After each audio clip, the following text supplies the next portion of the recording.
Across the immense plains of the African savanna, silence rarely means peace. Beneath the relentless sun, the tall grasses sway gently. Yet every subtle movement carries a warning. As a coalition of lions advances with calculated stealth toward a formidable herd of Cape buffalo, a quiet question lingers in the heat of the air. Is this still a place of refuge, or has it already become a battlefield?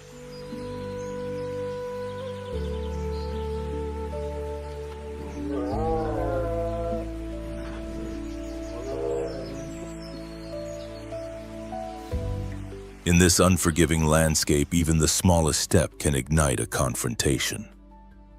Lions move like patient tacticians, studying the terrain and searching for the faintest sign of vulnerability. The buffalo, powerful walls of muscle crowned with sweeping horns, stand their ground with unyielding resolve. As predator and herd face one another, tension thickens the air. There is no room for hesitation and no opportunity for mistakes.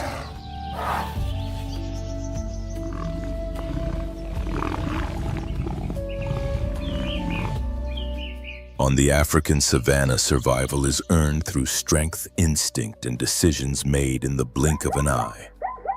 A single moment of misjudgment can bring down a mighty hunter or cost the herd one of its own. When cunning predators meet the united force of these massive grazers, the outcome remains uncertain. Will the calculated strategy of the lions prevail, or will the fierce unity of the dark giants reshape the balance of the wild?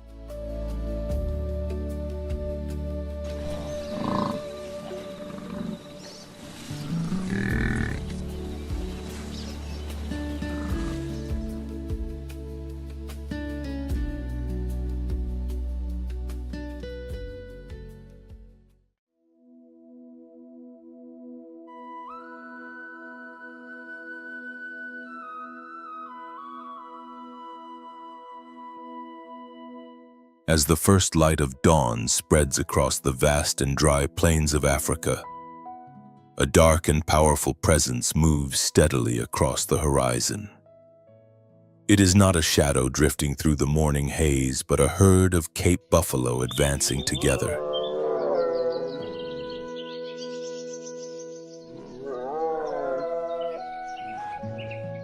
Their massive curved horns give them a commanding presence, making them one of the most formidable groups in the natural world.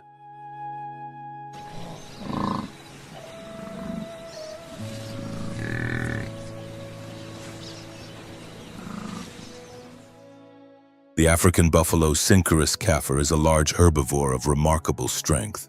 An adult male can approach a weight of nearly a ton.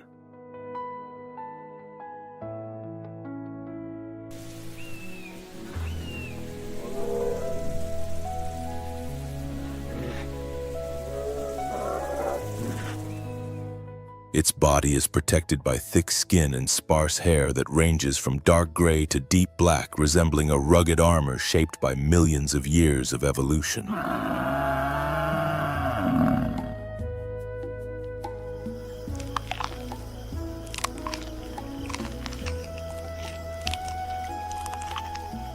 Yet the most intimidating feature for any predator lies at the top of its head.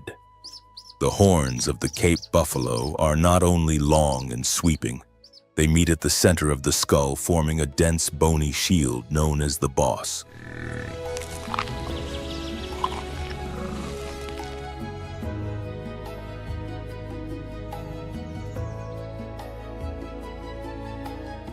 This solid structure acts as a natural defense capable of absorbing powerful impacts and even lifting an attacker weighing several hundred kilograms.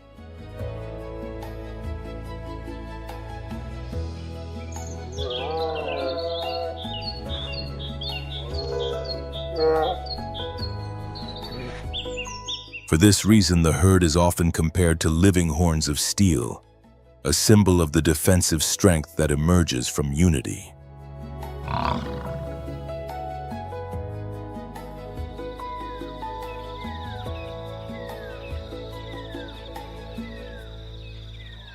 Unlike many other hoofed animals, Cape buffalo maintain an exceptionally tight social structure.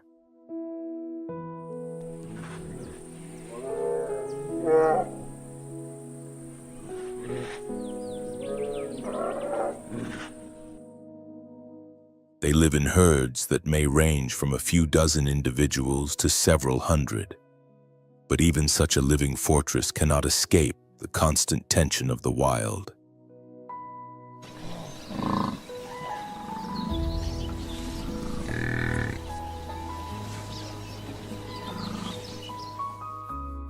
Hidden within the tall grass, golden shapes remain motionless, blending perfectly with the landscape. A group of lionesses watches in silence, studying every movement of the herd they have been following with patient focus.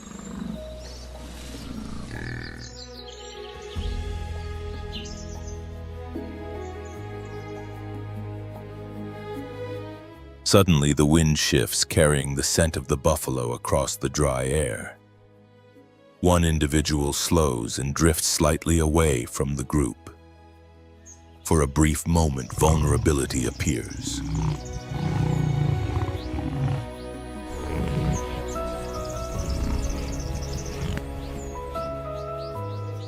The signal is unmistakable. Without a roar or warning, powerful bodies burst from the grass, sprinting forward with explosive speed. In seconds, the distance collapses.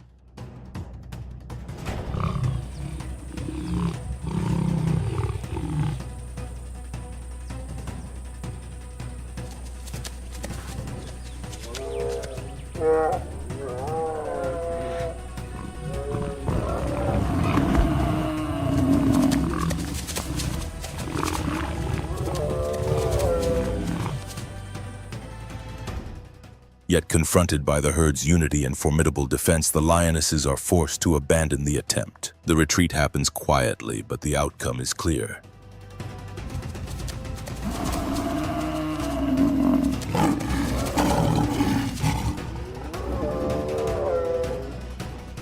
As the Savannah gradually moves deeper into the dry season, the Cape buffalo continue their journey across the open land.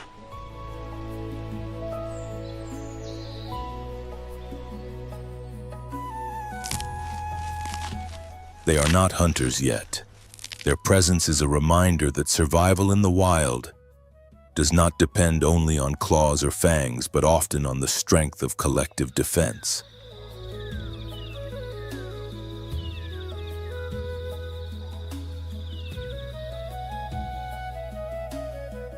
When danger fades even briefly, the rhythm of the herd shifts toward the next stage of the natural cycle.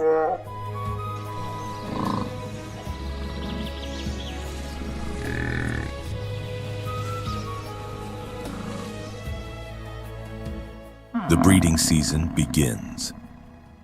Within the herd, adult males become increasingly aggressive. They challenge one another in displays of raw strength, lowering their heads, locking horns, and pushing with all their weight to overpower a rival.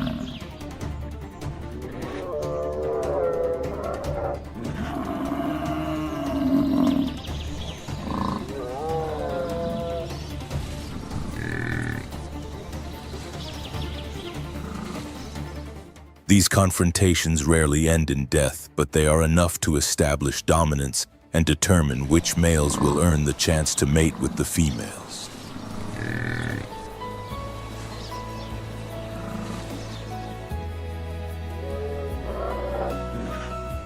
After mating, the females carry their calves through a long gestation period that lasts close to a full year. With the arrival of the next rainy season, the young are born and carefully protected within the heart of the herd.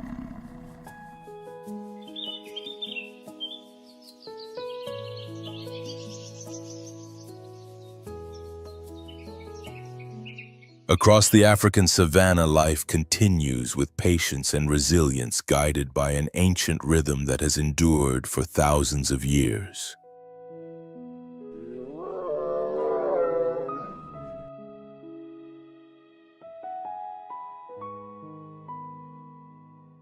And even as the horns of steel gradually fade into the drifting clouds of dust, the story of the savanna moves forward, endless and untamed.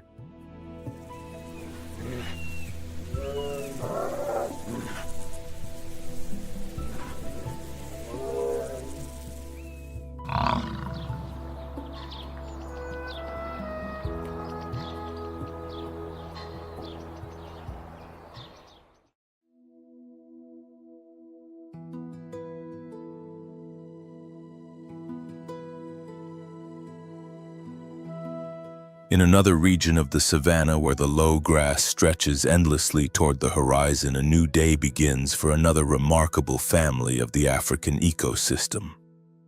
This is the realm of the African wild dogs.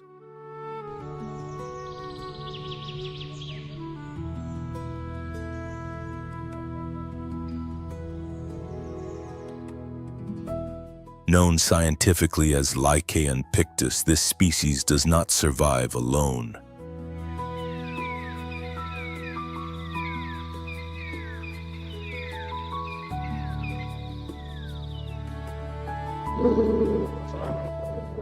Its true strength lies in the pack, an intricate social unit governed by cooperation and a highly organized structure.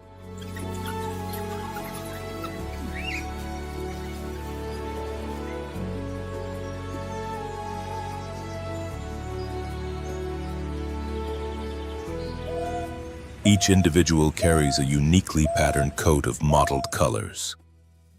No two patterns are identical, forming natural markings that act like fingerprints, allowing pack members to recognize one another even during the chaos of a hunt.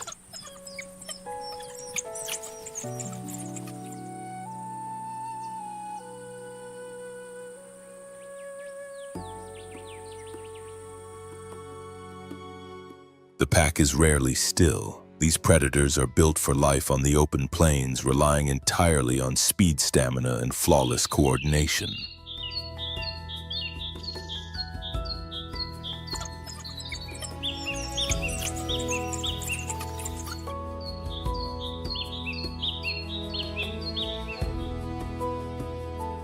Unlike lions, which often depend on stealth and sudden ambush, African wild dogs pursue their prey across long distances, gradually wearing them down through relentless endurance. Every hunt becomes a powerful display of teamwork.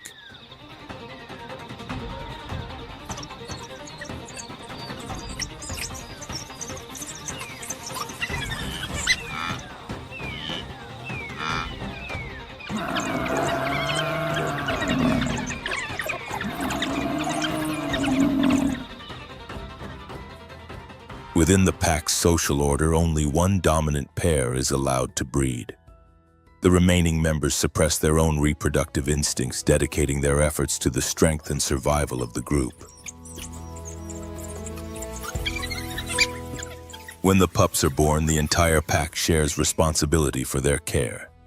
Adult hunters return from the plains and feed the young by regurgitating food, an uncommon behavior among carnivores.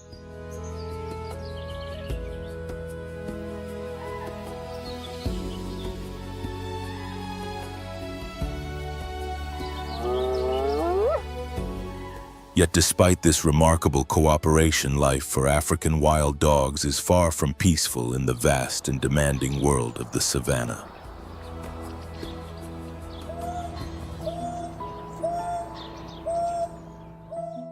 Across the savanna, constant vigilance is essential. African wild dogs must remain alert to the presence of hyenas, their long-standing rivals. Hyenas are physically stronger and often appear in greater numbers, frequently attempting to steal freshly captured prey.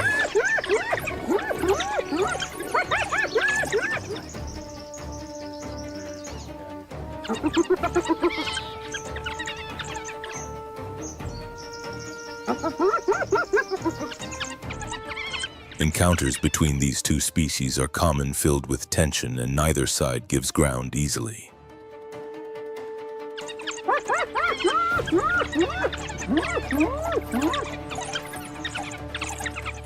Despite the constant dangers, the wild dog family continues its relentless journey. Hunting across the plains, moving from one territory to another and safeguarding the next generation.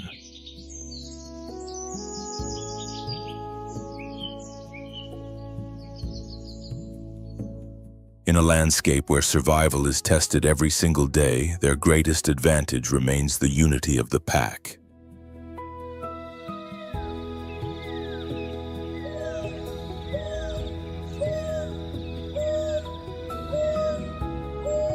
In such an unforgiving environment, true power does not come from a single animal. It emerges from complete cooperation, where the strength of the group becomes the very foundation of survival.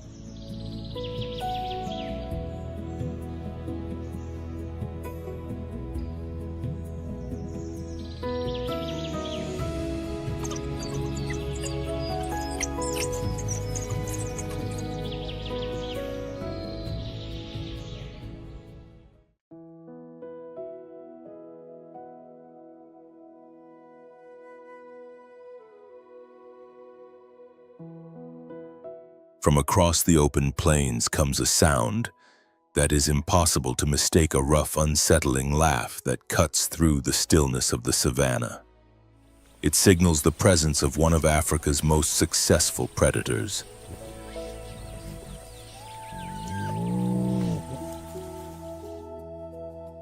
The spotted hyena, Crocuta, lives in large clans governed by surprisingly complex social systems.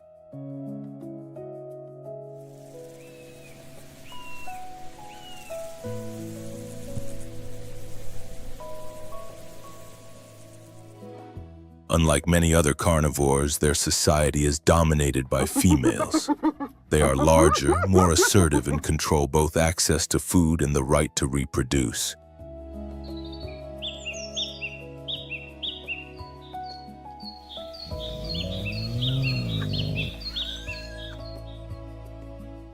Within the clan, every individual understands its exact position in the hierarchy.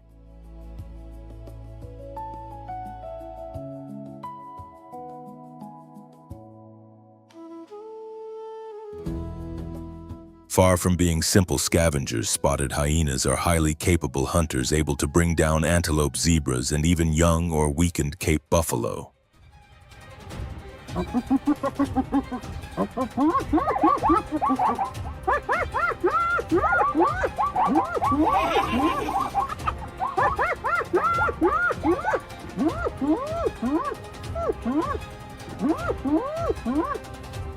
Their extraordinarily powerful jaws allow them to crush bones and consume nearly every part of a carcass.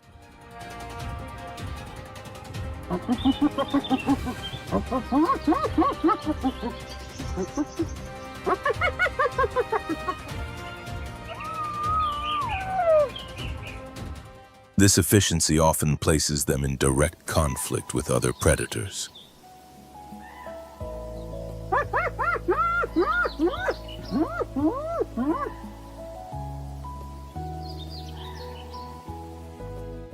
They frequently steal kills from cheetahs, challenge lions, and regularly confront African wild dogs, their major competitors across the savannah.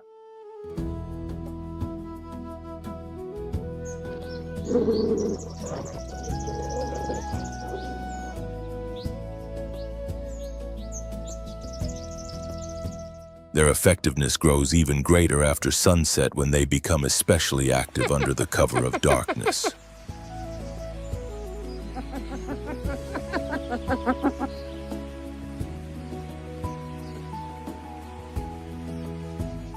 Within the African ecosystem, hyenas perform a vital role. By consuming remains and clearing carcasses, they help recycle life back into the land.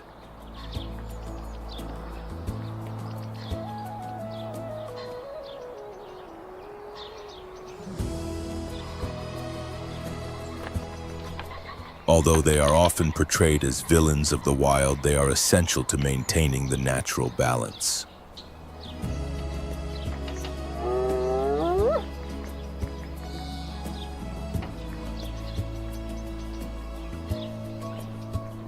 In a landscape where death is never far away, hyenas endure as some of the most resilient survivors, not because of appearance alone, but through remarkable adaptation and the disciplined strength of their clan society.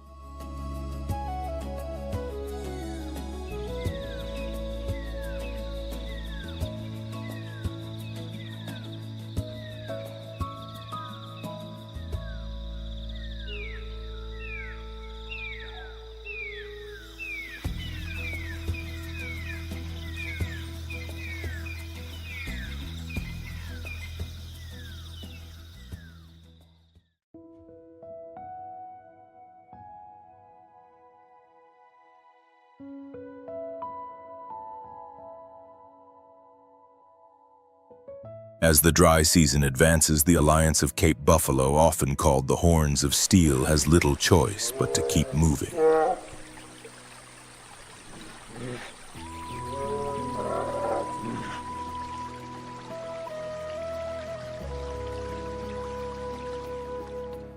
Familiar watering holes have shrunk into scattered pools, and patches of green grass appear only in small, distant fragments across the plains.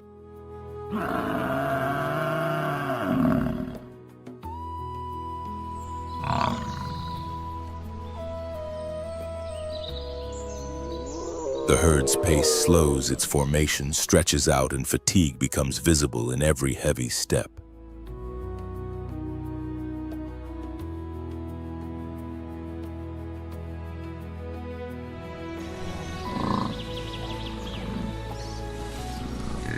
In this unforgiving Savannah movement, always carries risk. This time, the watchers are in no hurry.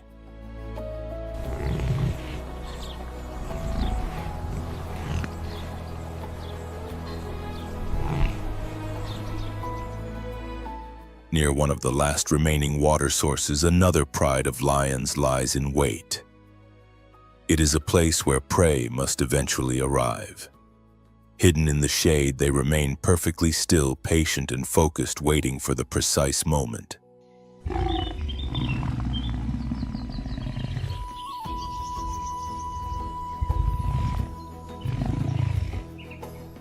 When the horns of steel enter the critical zone, the herd's structure begins to loosen. One buffalo, weakened by the long journey, starts to fall slightly behind.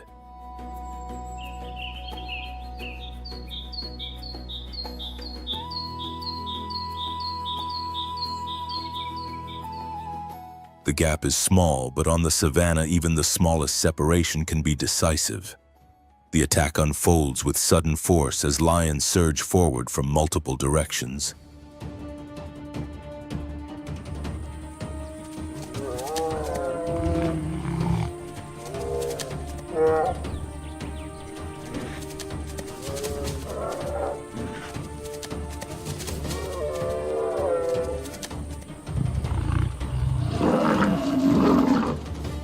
The chase ends quickly. This time, fortune does not favor the buffalo.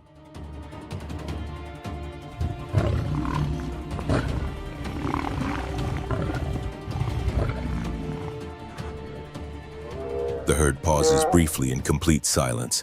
There are no ceremonies, no lingering farewells. On the African savannah, life allows little time for mourning.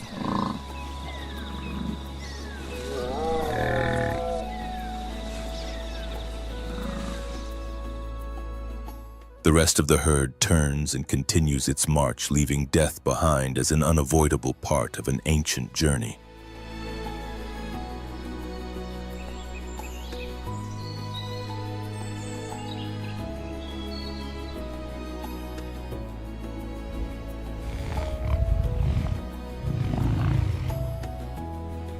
For For the lions, it is the reward for patience, precision, and the discipline of a carefully planned hunt.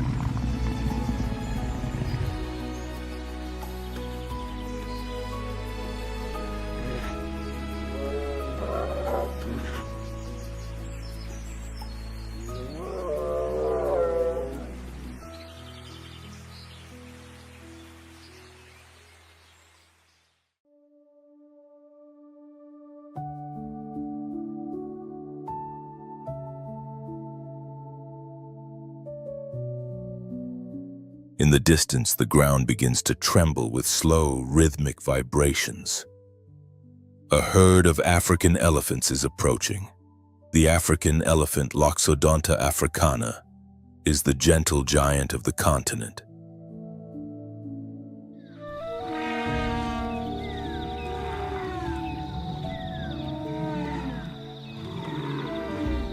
These massive animals travel in close family groups led by the oldest female, the matriarch guardian of the herd's collective memory.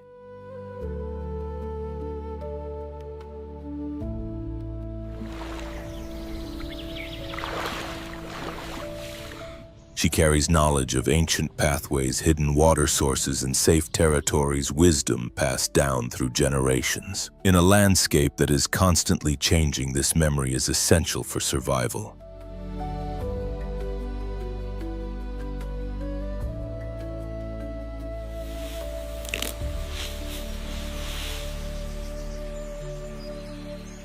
Elephant herds maintain remarkably strong social bonds. The calves remain protected at the center of the group, surrounded by attentive adults.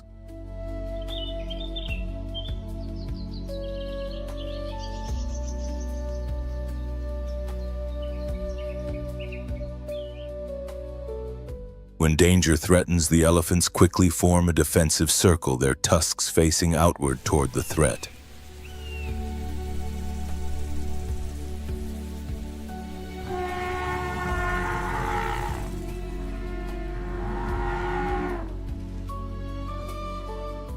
Few predators are capable of challenging such a powerful barrier. For most of the day, however, elephants focus on feeding.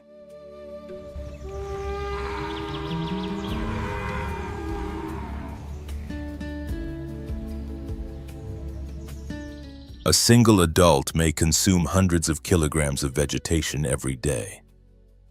By pushing over trees, breaking shrubs, and digging into the earth in search of water, elephants reshape the landscape in natural ways.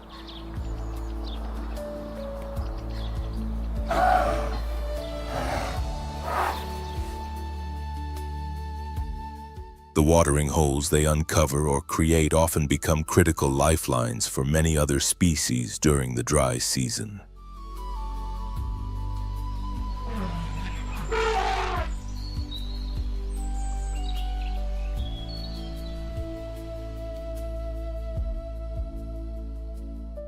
Even the paths they carve through dense vegetation gradually become routes used by countless animals across the savannah.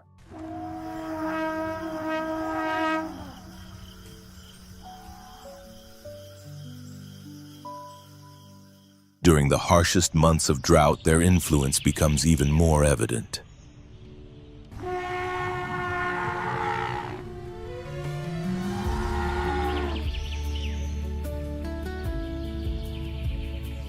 Elephants function as true engineers of the ecosystem.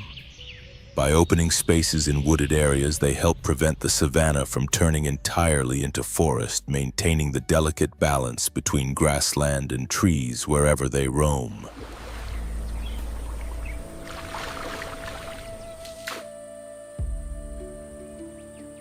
Through their presence, many forms of life find the chance to endure.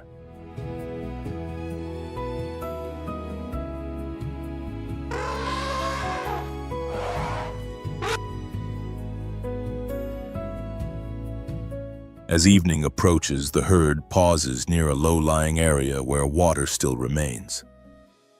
They coat themselves in cooling mud and stand quietly together.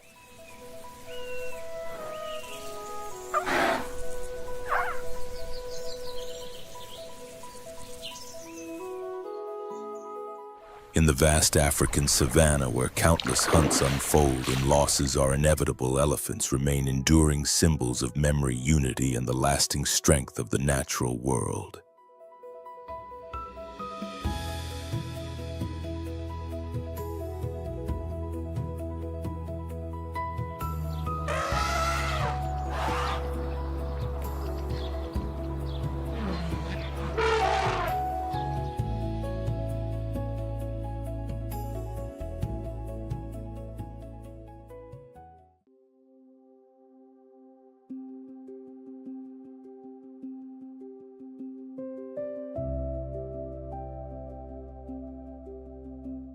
Beneath the murky, seemingly tranquil waters, massive shapes rest almost motionless. A group of African hippos lies submerged in the shallow edges of a river.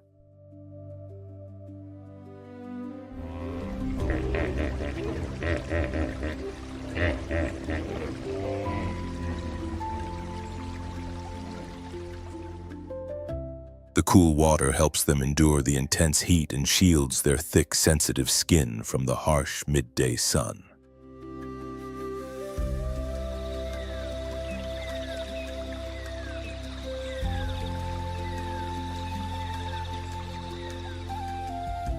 Only their eyes, ears, and nostrils rise above the surface, quietly observing everything that unfolds around them.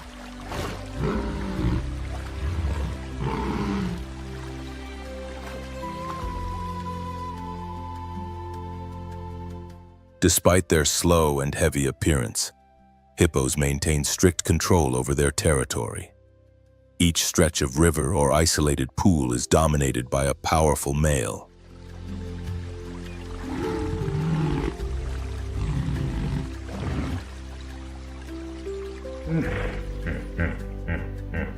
He patrols, constantly displaying his immense size and opening his enormous jaws as a warning.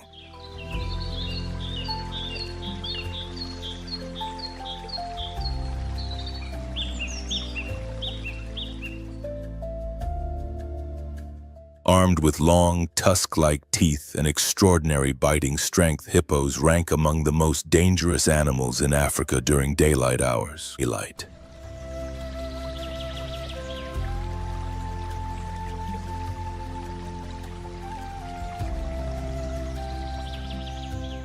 Direct confrontations are not frequent. Most of the time, individuals settle disputes with subtle pushes beneath the water, quietly defining boundaries and maintaining distance.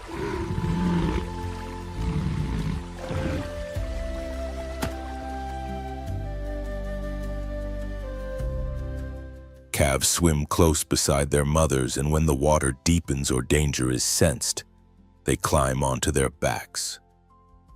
The entire group remains largely still, conserving energy for the long hours of activity that come after sunset.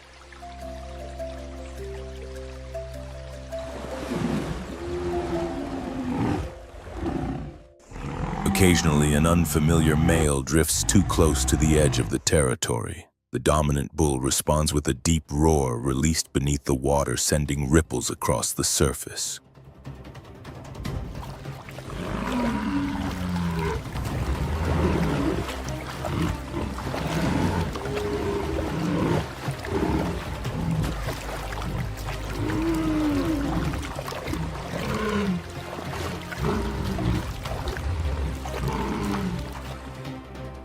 The message is unmistakable. The territory is already claimed. Under the blazing midday sun, the hippos remain nearly motionless, blending into the quiet landscape of the river.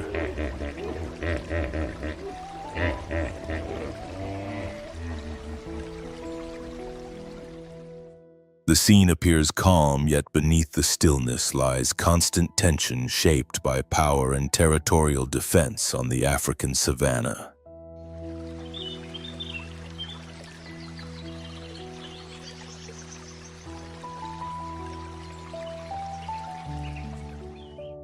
Even the most peaceful moments conceal a force ready to emerge. Today, the struggle for survival across the savanna continues, though the context is gradually changing.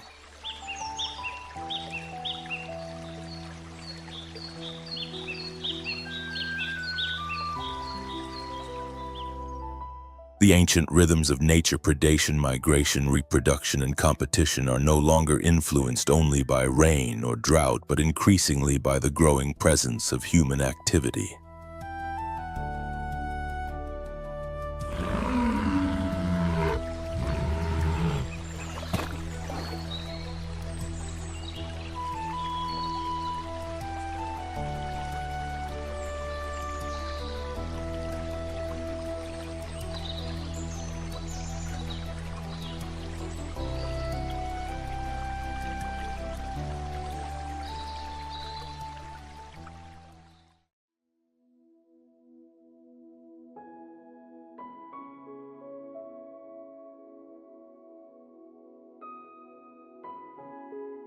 Dawn on the African savanna does not signal peace. It marks the first warning of a new day. As sunlight spreads across the cracked earth, every creature begins another race against time where survival is measured with every breath.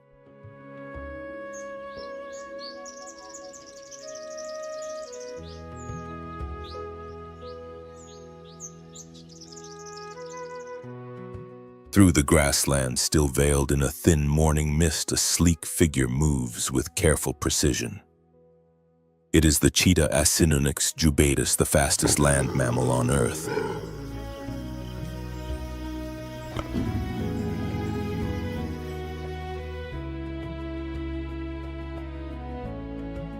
Its long, aerodynamic body, deep chest, slender legs, and non-retractable claws form the perfect design for speed.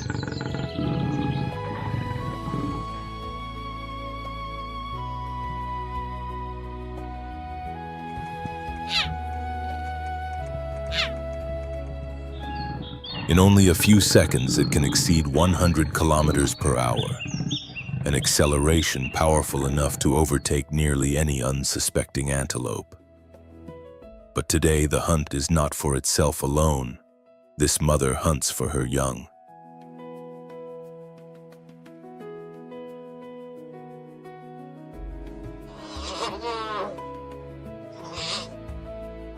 Beneath the quiet shade of an acacia bush, 3 cheetah cubs rest, barely 3 months old.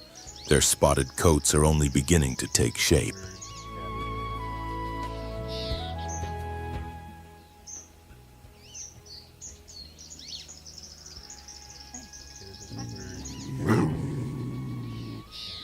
For them, each day presents a challenge not only to survive, but to learn the skills that will one day make them hunters.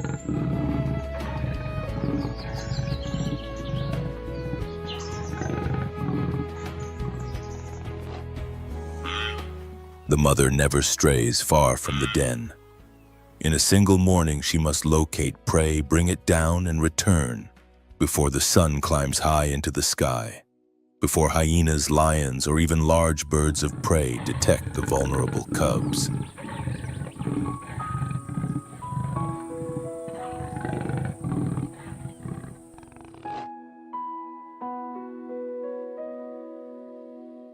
Suddenly, the wind shifts and she freezes instantly.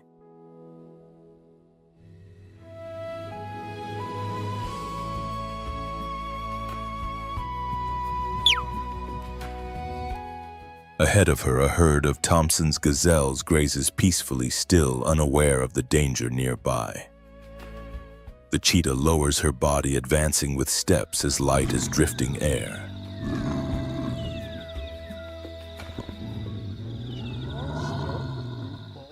Her ears remain alert, her eyes fixed on a single target. A young gazelle that has wandered slightly away from the group. The moment arrives. From the tall grass, the mother launches forward like a living arrow.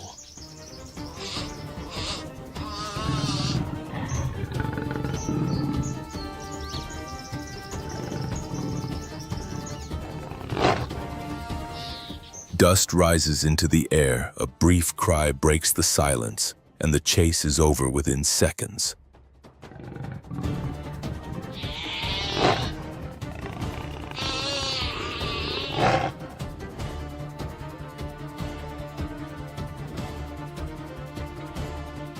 With careful vigilance, the mother lifts the prey and carries it back toward the den. her head raised and every sense alert to the faintest sound. Even the smallest movement could reveal her presence, signaling that a hyena has caught the scent. But today, the savannah remains quiet.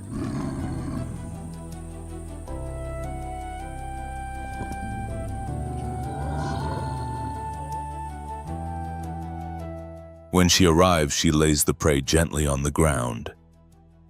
The three cubs hurry forward, still clumsy as they attempt to bite and feed. Yet safety is never guaranteed.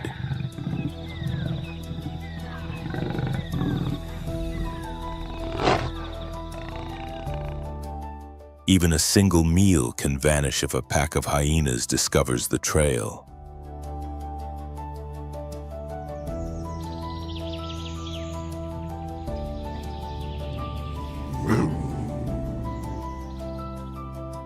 In the wild, where every sound may signal danger, speed is more than an advantage, it is a lifeline. And it is motherhood that transforms that speed into an unstoppable force.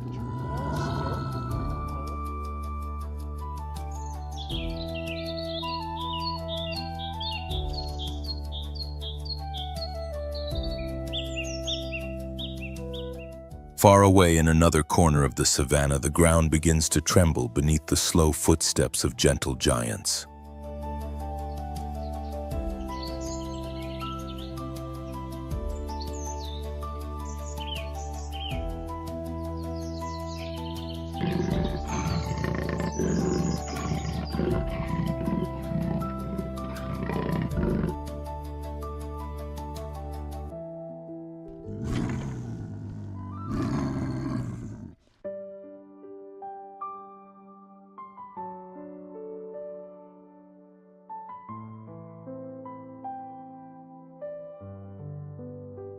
Beneath the relentless sun of the African savannah.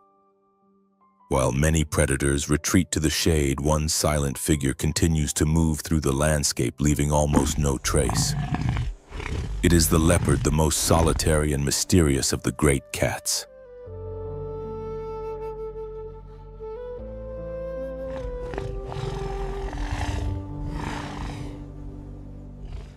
High on the branch of an old acacia tree, a female leopard remains perfectly still.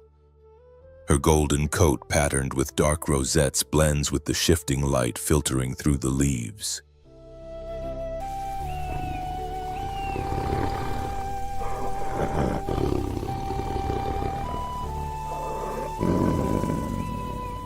This apparent calm hides a predator built for precision.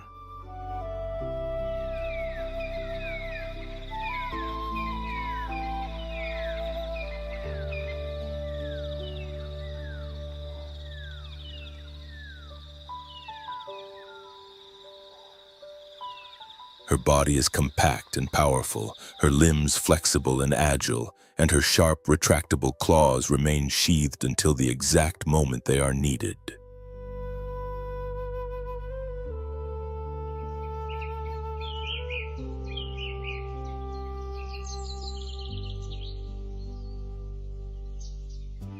Strong jaws and acute sense of smell. And above all, eyes capable of detecting the smallest movement even in low light, make her a quiet and formidable hunter.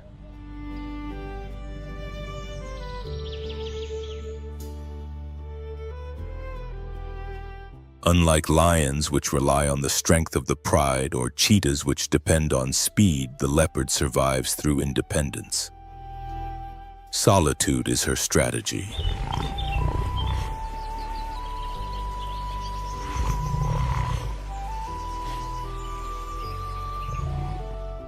Each female maintains her own territory, often spanning dozens of square kilometers. Within it, she hunts, rests, and raises her young without assistance.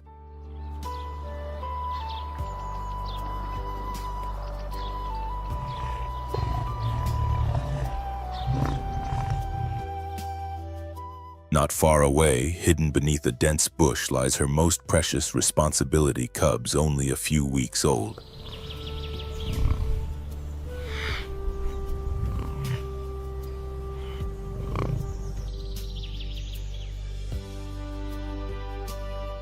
Their tiny bodies' soft coats and barely formed spots reveal how completely they depend on their mother.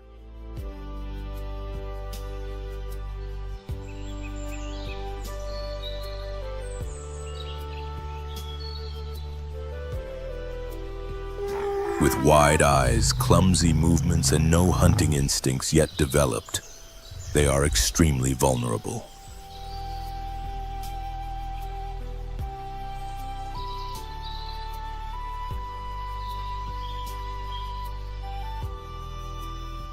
During the first months of life, the cubs rarely leave the den. Each day, the mother departs to hunt, leaving them alone, silent and still.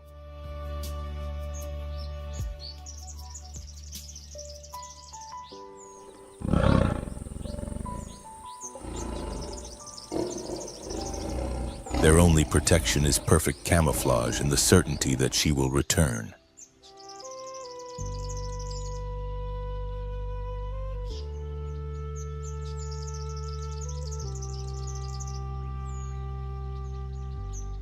On the savannah, even silence can mean the difference between life and death.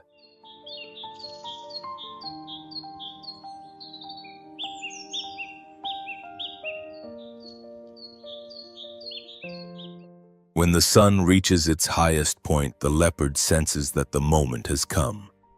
She descends from the tree, her flexible body slipping through the vegetation without disturbing a single leaf.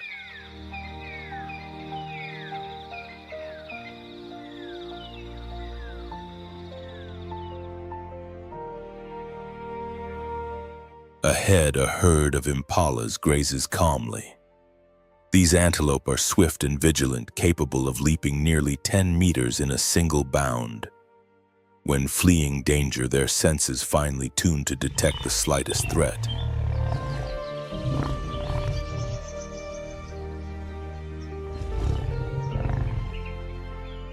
Even the smallest mistake could ruin everything. The leopardess presses her body close to the ground.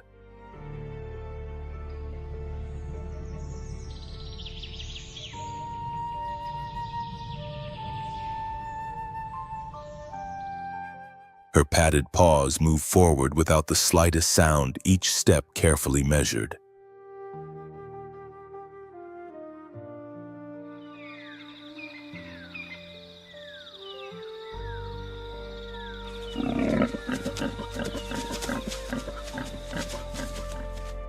She selects her target, a young impala that has drifted slightly away from the herd. The wind favors her approach and no alarm is raised.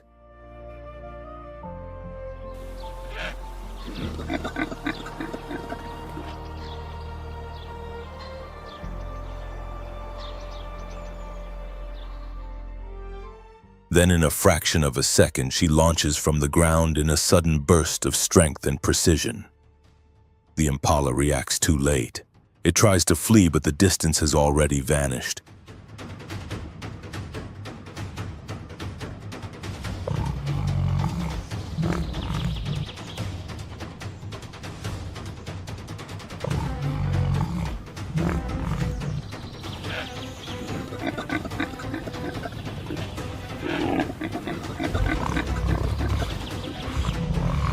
A powerful strike followed by a fatal bite to the throat ends the pursuit. The entire event unfolds in mere seconds.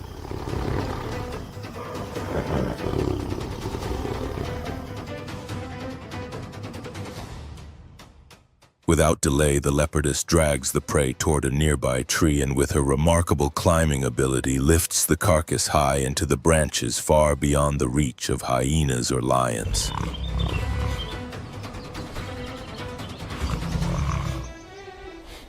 From her elevated refuge, she feeds first and leaves the remaining meat secured above. Soon after, she returns to where her cubs are hidden.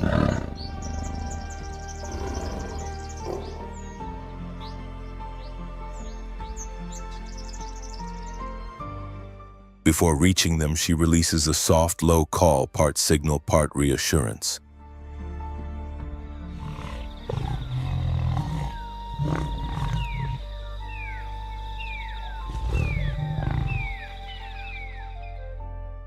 One of the cubs emerges from the vegetation and clumsily rubs against her legs, still fragile but safe.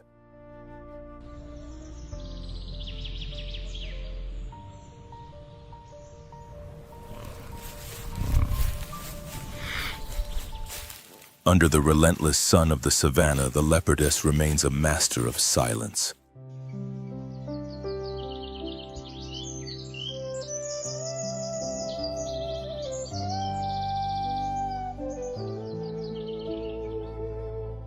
She moves like a living shadow across a harsh land. And beyond that, she is a resilient mother, guiding the next generation with skill, instinct, and unwavering dedication.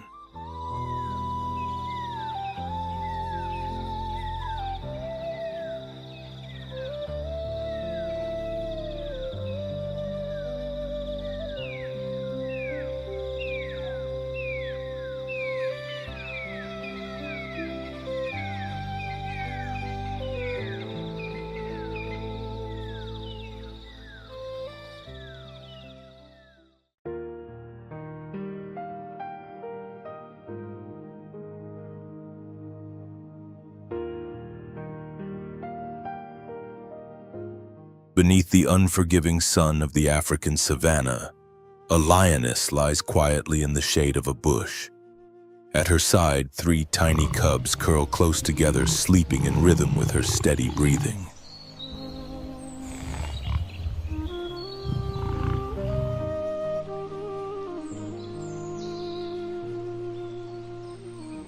They are only a few weeks old, fragile, so their eyes not yet fully open and completely dependent on their mother's protection.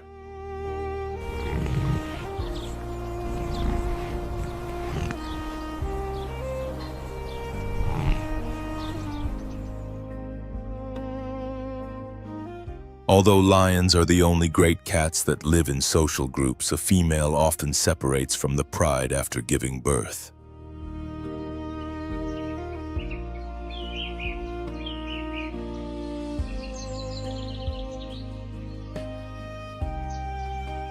This temporary isolation is a vital strategy to protect her cubs from numerous dangers, hyenas, leopards, and even unfamiliar male lions.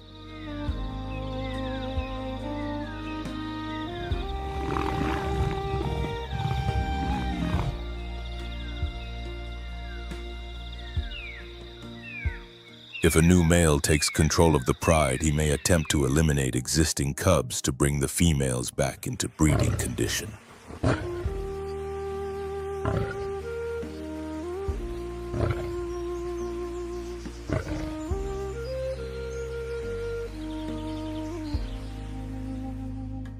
Faced with such threats, the lioness becomes a fierce defender, willing to confront even members of her own species to safeguard her young.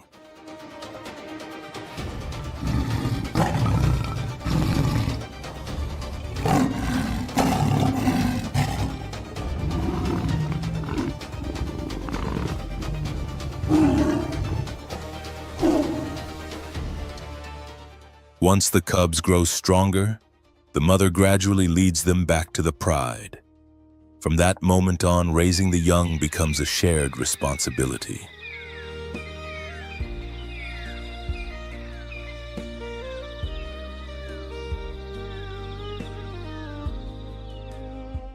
The lionesses cooperate closely, nursing the cubs, guarding them, and taking turns keeping watch. It forms a powerful network of maternal care built on instinct and cooperation.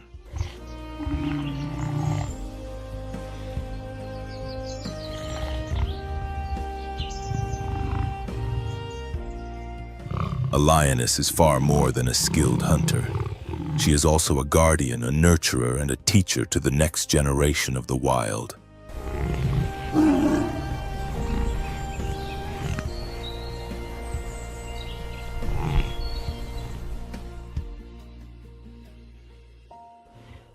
Within her lies strength, strategy, and an unbreakable determination that nothing in the savannah can easily overcome.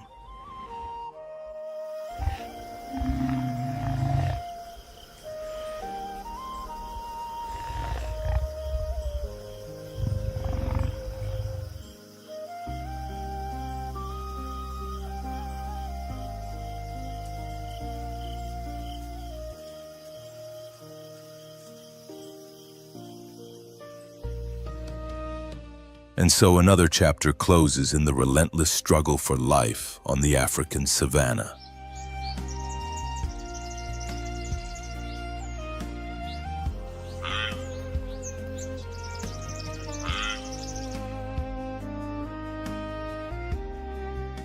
In this unforgiving land, there are no permanent champions.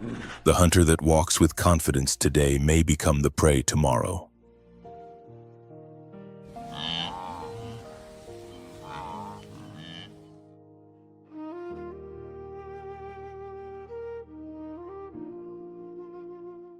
A single stumble, a delayed reaction, or a brief moment of overconfidence can instantly reverse the roles.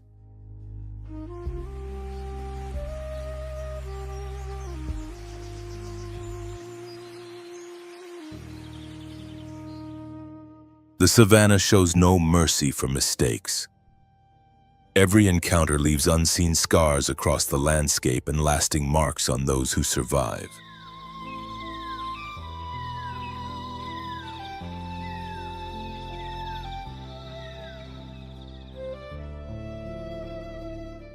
Here, strength without caution can become a fatal flaw.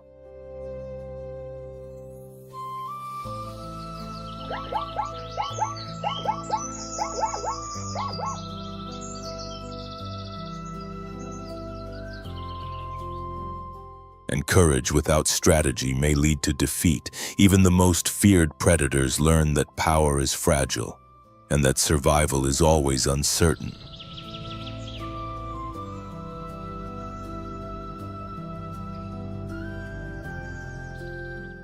In this wild world, survival is never guaranteed. It is a constant test.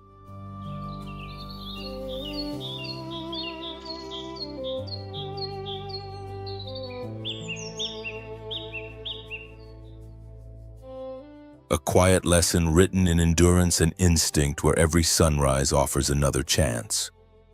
And every sunset reminds all who live here that on the African savannah, safety is never permanent.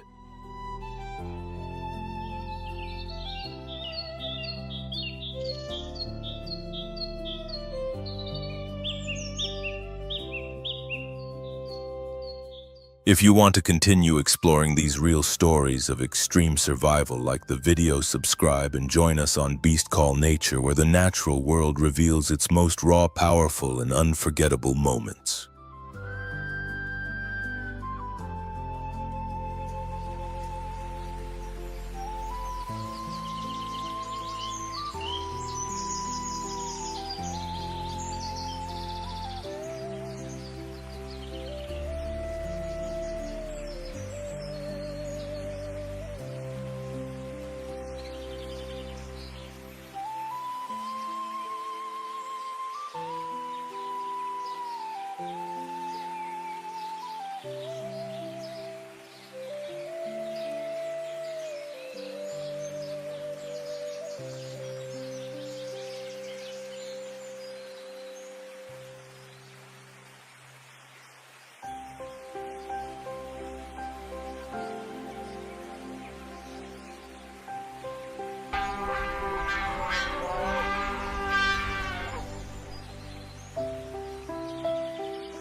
Across the vast and unforgiving savannas of Ethiopia, survival is not shaped by moments of calm, but by constant struggle. Each day unfolds as a new trial where even the most unlikely encounters can grow into legend. Among these is one of the most remarkable rivalries ever witnessed, a silent, enduring clash between baboons and lions.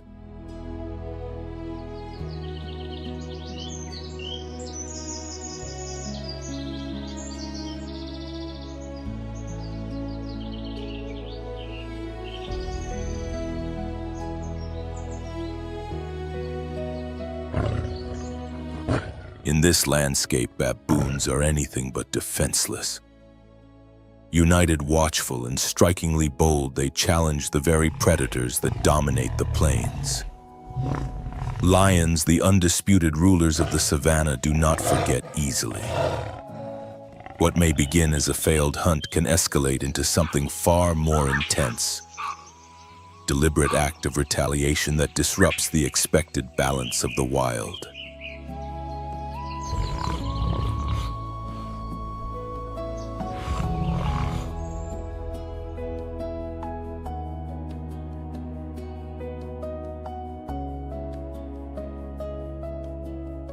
Here in Ethiopia, collective awareness can be as powerful as claws, and courage can stand equal to raw strength. Every glance holds a warning. Every movement carries tension. There is no refuge for weakness, no room for error. In this world, a single moment of hesitation can shape an entire fate.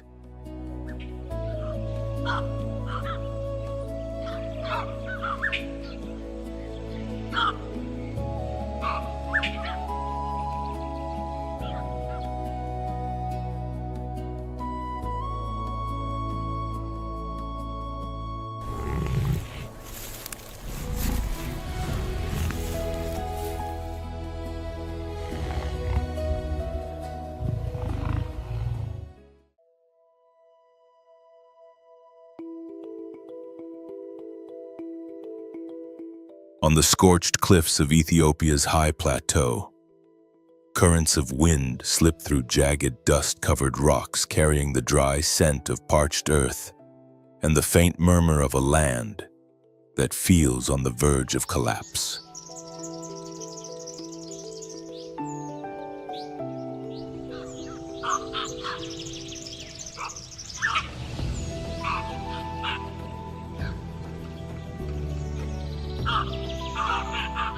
There, within a restless troop of baboons, a young one witnessed something no juvenile should ever see: the fall of its mother, not at the hands of its own kind, but beneath the silent grip of a leopard, the unseen hunter of the thickets.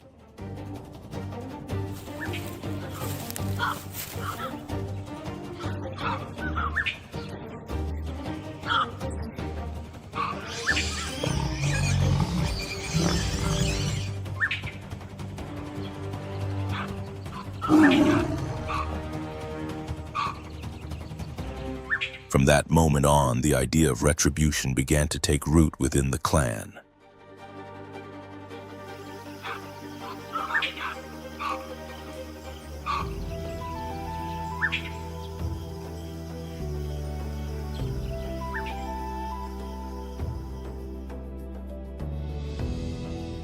Dawn crept across the plateau beneath a veil of pale mist. The wind moved through scattered shrubs, lifting dust and dispersing the quiet echoes of early morning.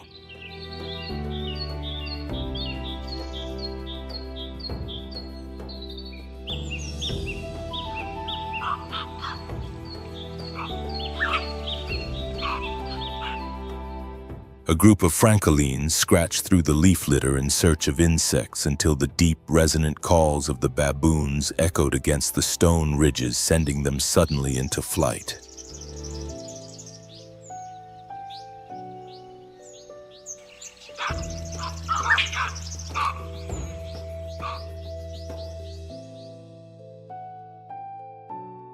Timu, only a few months old, had just begun to take his first steps into the search for food and the difficult skill of climbing.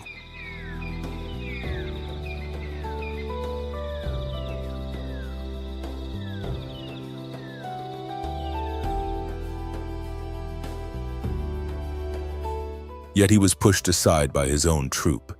His mother had fallen to a predator long before leaving him to wander alone among rocks and thorny brush.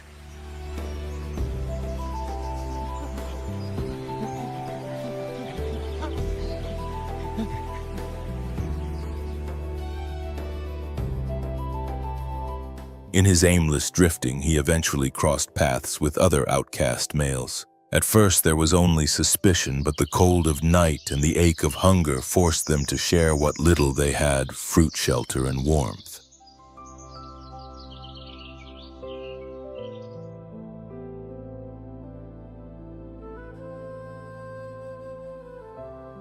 In that harsh openness, a fragile alliance emerged, bound not by kinship, but by the simple need to survive.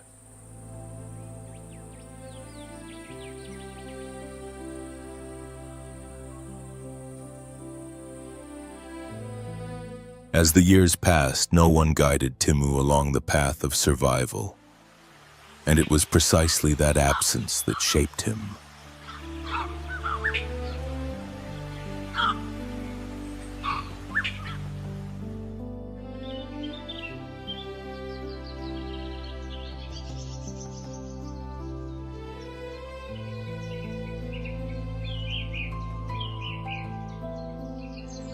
From a vulnerable and abandoned infant, he hardened into something far more formidable.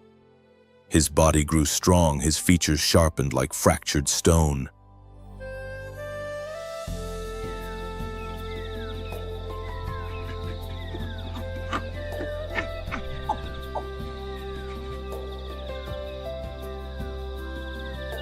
Fear no longer held him still. Instead, it drove him to observe, to remember, and to anticipate.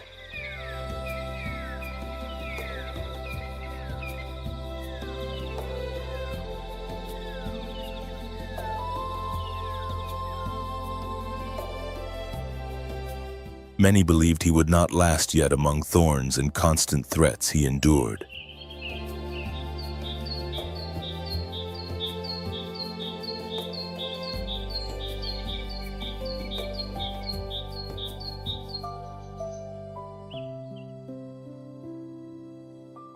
He learned how to find food, how to evade hostile claws, and how to choose safe places to rest.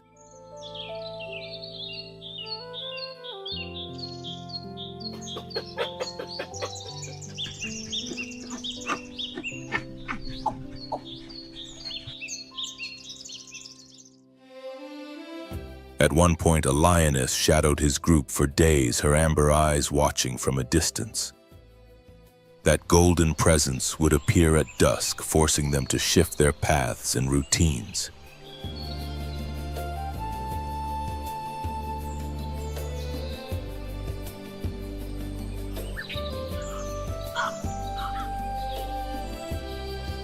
Without realizing it, this relentless pressure awakened new instincts within them.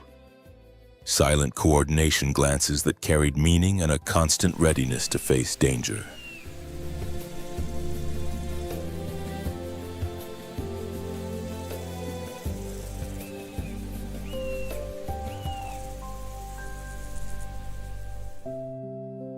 In Timu's mind, the loss of his mother never faded. It was more than memory, it was a quiet force that drove him forward.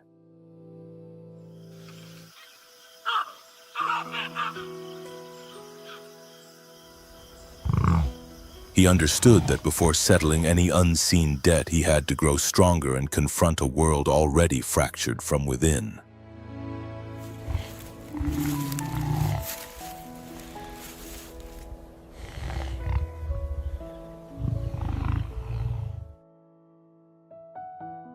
Every scar, every sleepless, freezing dawn, and every brush with death forged him into something new, resilient, cunning, and formidable.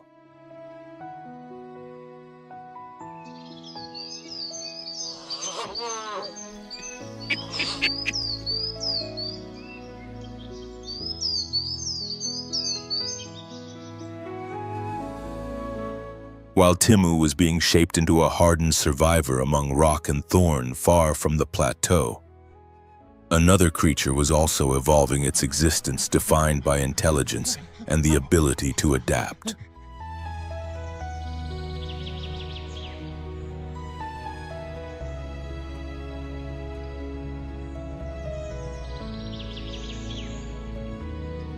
Not far from the baboons' range in a shadowed valley wrapped in the density of night, a low, cutting laugh broke the silence. One not of joy, but of intent.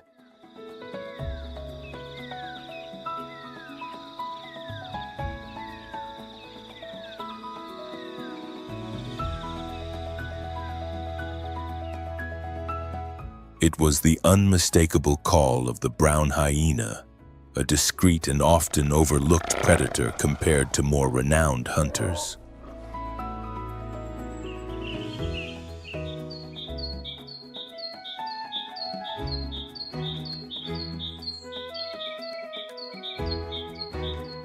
Among them stood Narka, a female who had lived long enough to witness the rise and fall of 2 generations of baboon leaders.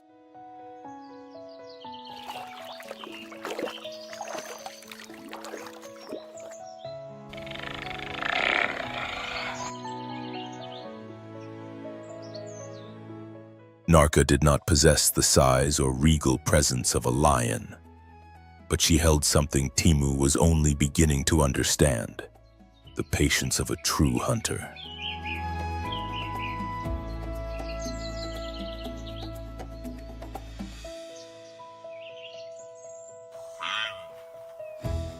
She was more than a fleeting shadow among the rocks. She had become a bold explorer of territories few dared to enter, including the windswept, salt-laced coastline of Ethiopia.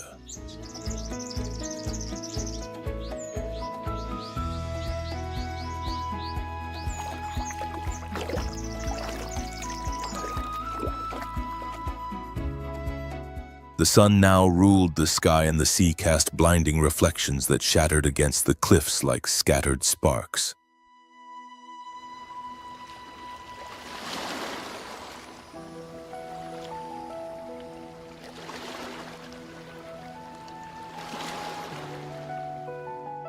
Along the rocks, large male sea lions lounged heavily, their dark coats glistening as they grumbled and yawned, competing for the best resting spots under the heat.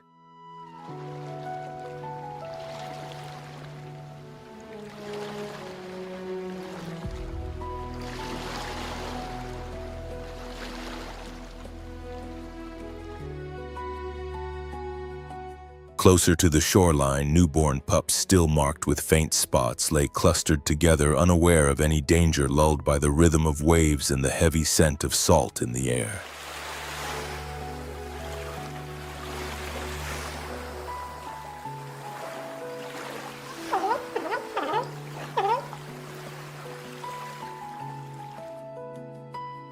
This was the moment Narka had been waiting for.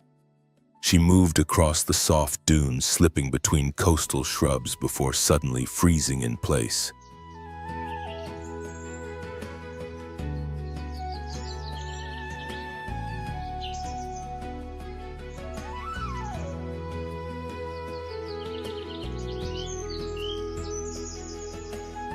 The fur along her neck bristled. The wind had shifted, carrying with it an unwelcome scent. A nearby black-backed jackal was on the move.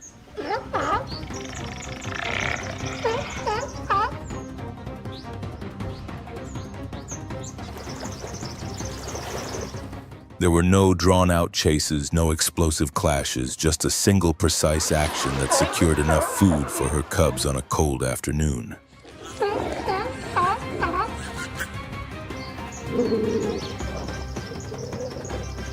From a distant rise, Narka watched the shoreline in silence. The ocean continued to shimmer in silver light, unchanged, as though nothing had happened.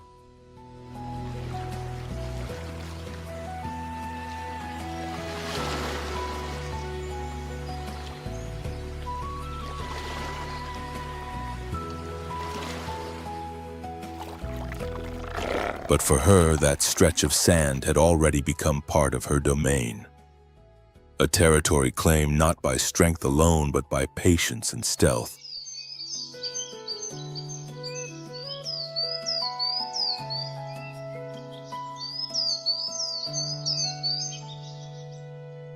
As twilight stretched its shadows across the coast, Narka returned to the rocky den where small, gleaming eyes awaited her.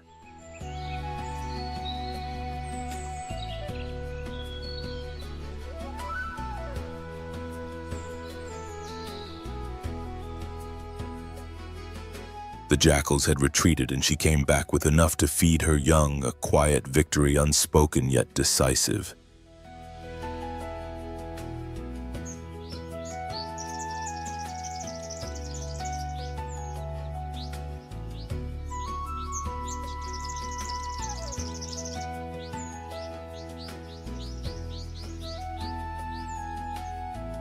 While Narka's cubs slept tucked between cold stones, protected by the warmth of their group far inland, the dry plateau held a different story.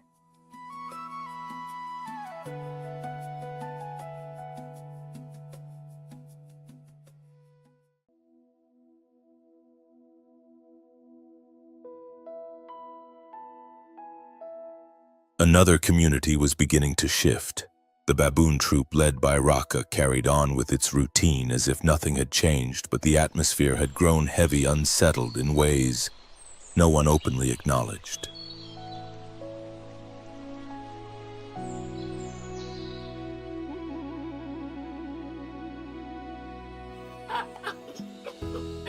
The scent of scorched grass lingered in the air, leaves whispered with restless movement, and the unusual silence among the females hinted at a tension no one could ignore.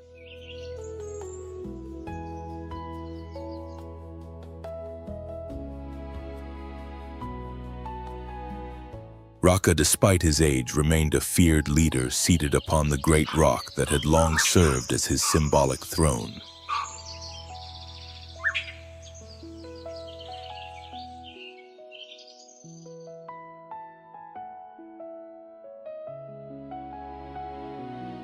His thick, dark mane was now streaked with gray, yet his gaze still held its edge.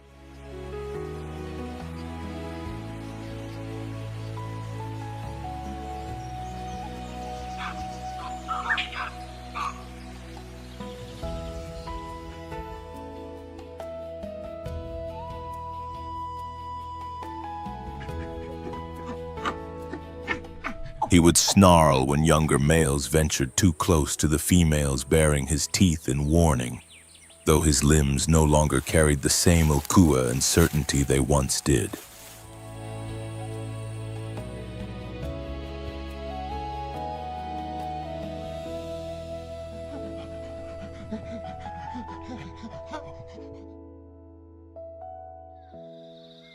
His former strength had faded. For him, authority no longer depended on present power, but on the memory of violence still etched into the minds of the troop.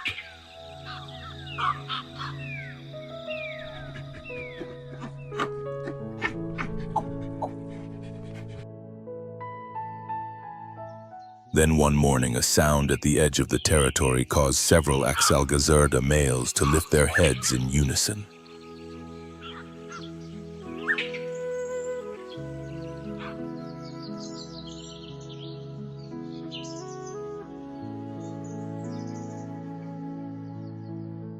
On the horizon, a figure appeared strangely familiar, yet undeniably changed.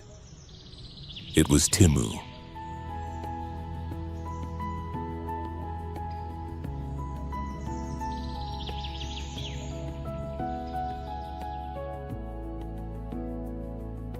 There was no trace left of the fragile outcast he once was. He had returned broader, his muscles defined his expression as sharp as fractured stone.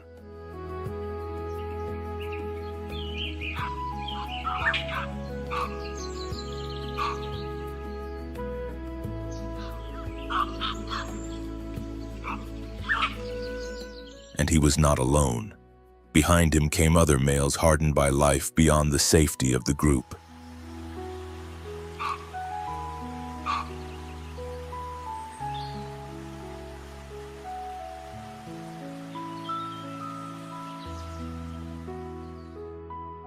Silence spread like a shadow. From his high vantage point, Raka watched closely. For the first time in many seasons, his eyes showed not rage but restraint and calculation.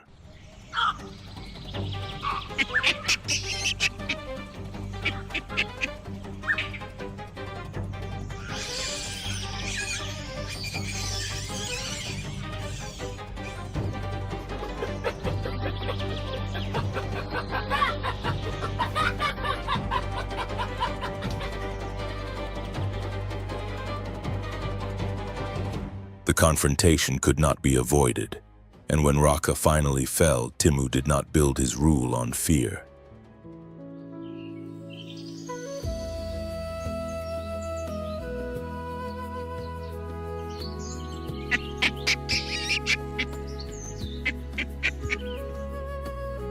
Instead, he shared leadership with his allies, allowed the females to choose freely, and guided the troop with resolve rather than brutality.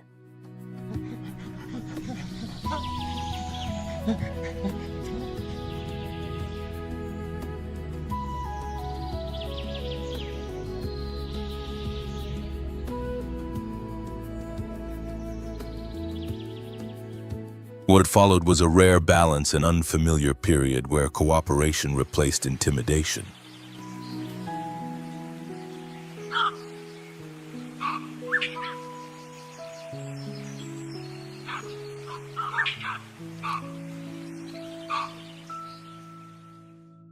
Was it the closest they had ever come to peace, perhaps? But in the wild, calm is rarely permanent.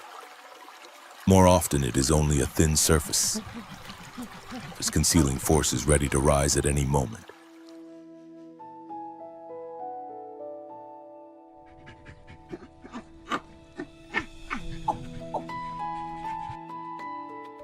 From the edge of the forest where dense vegetation gives way to the open plateau, a pair of golden eyes flickered in the shadows.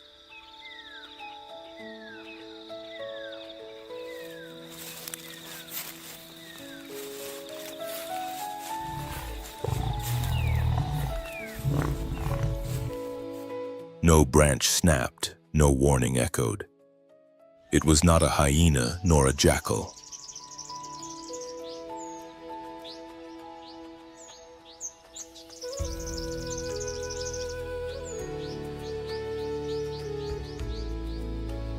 It was a leopard, the very predator that had once taken Timu's mother, and now waited again.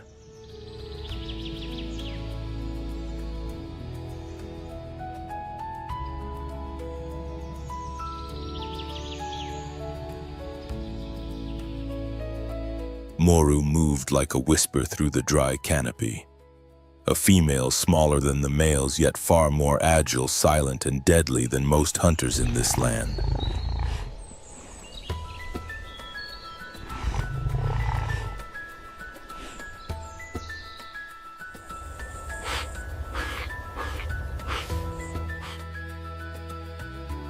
She did not hunt for instinct alone.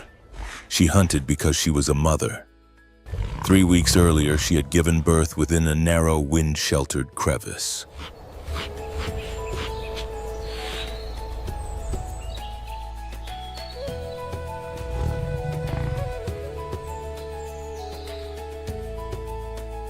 Her cubs were too young to follow. Their eyes had only just begun to open, their fragile bodies dependent on her return.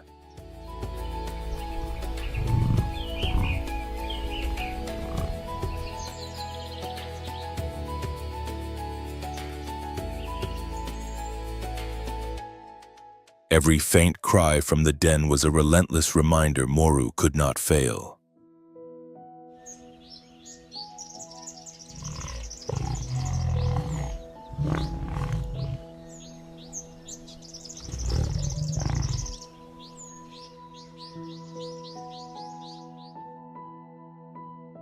She could not return empty-handed nor allow her scent to betray their hiding place.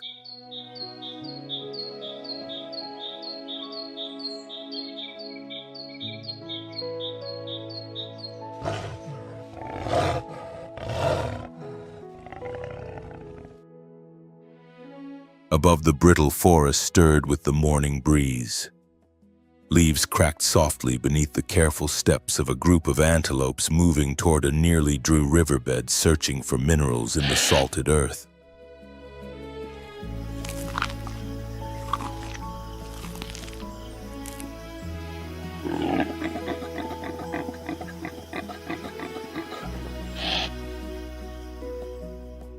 Closer to the ground, meerkats stood upright in turns, keeping watch while the others dug for insects.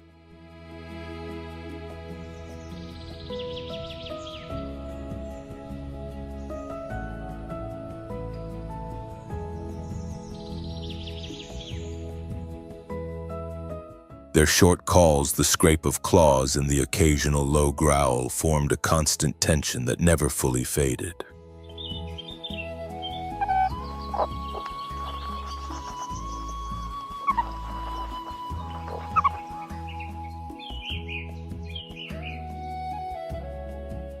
On the higher rock formations, vultures lined themselves against the wind, their gaze fixed on the territory where Timu had just secured his leadership.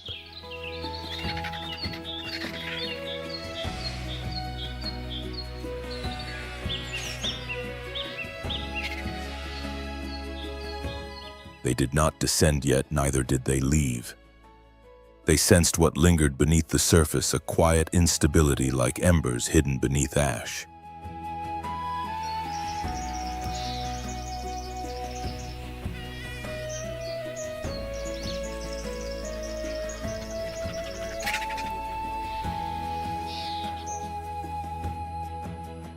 Amid all these layers of life, Moru moved without disturbance.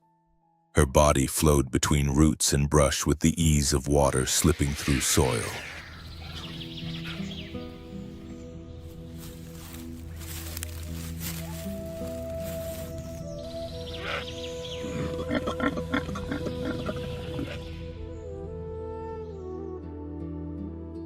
She did not disrupt the rhythm of the land, she became part of it.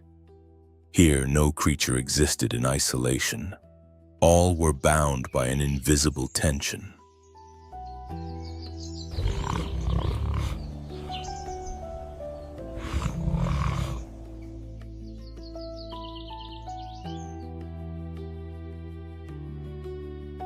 When antelopes startled, meerkats fell silent and vultures shifted their wings, it meant only one thing: death had passed unseen.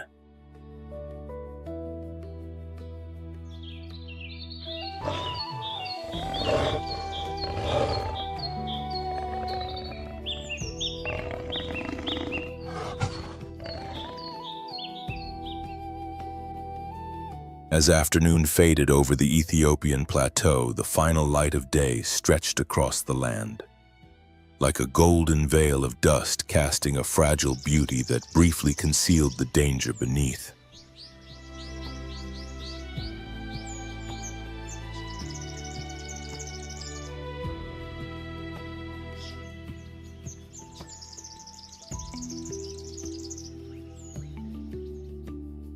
Slanting rays washed over low grasses, twisted trunks, scattered stones, and the still fresh tracks pressed into the earth.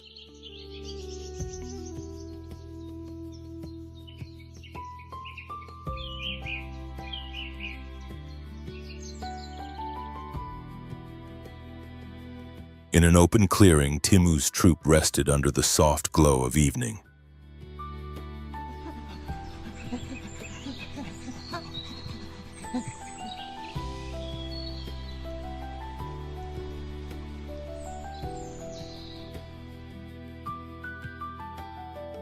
The young gathered near exposed roots, while some females moved cautiously outward in search of food.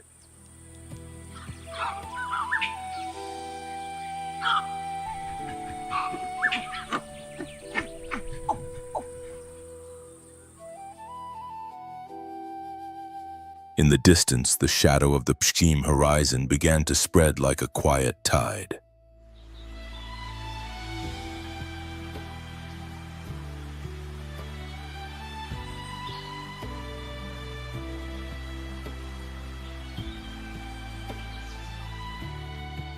Moru advanced low against the ground, nearly invisible within the dry grass. the wind favored her. She did not need to climb or hide among branches.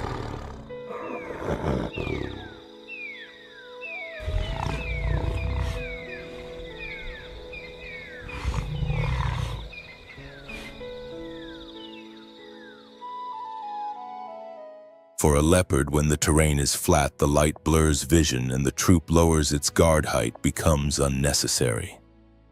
Patience, distance, and perfect timing are enough.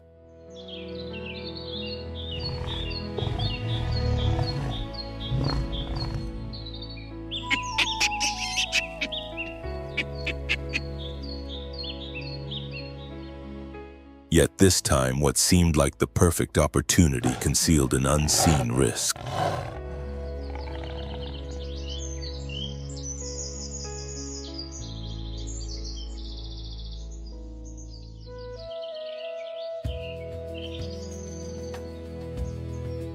Timu had been waiting for this moment.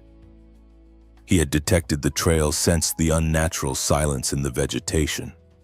And for the first time, his group did not retreat.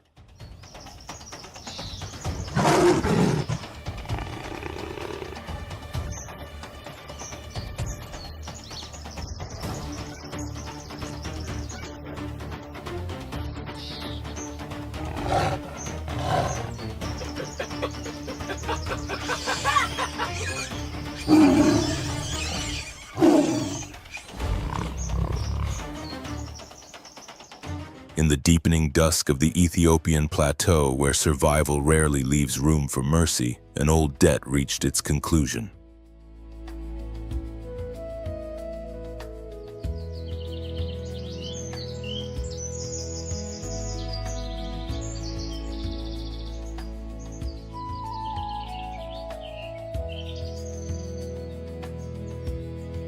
And Timu, the one once rejected and deemed weak, had become something entirely different.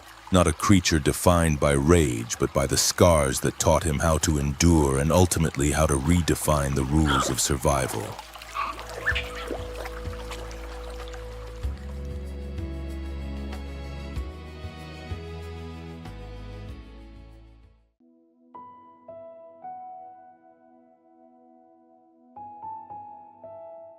Siberia is not merely an endless expanse of frozen ground or a land defined by shadowy forests where tigers roam.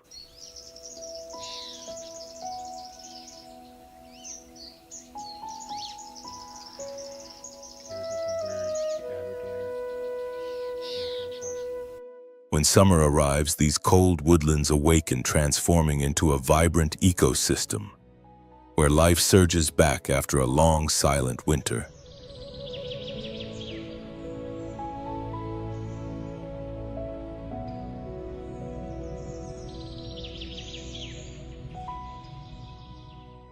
Across the green meadows that emerge with the thaw, red deer graze peacefully, feeding on tender grasses and fresh shoots.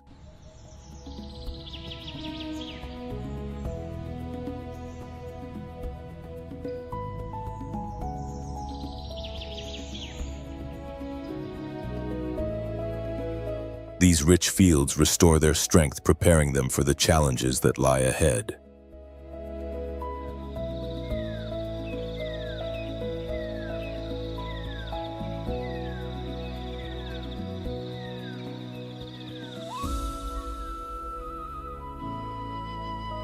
With the agility of their hooves, red deer move effortlessly across difficult terrain, whether climbing steep slopes or crossing deep stream beds.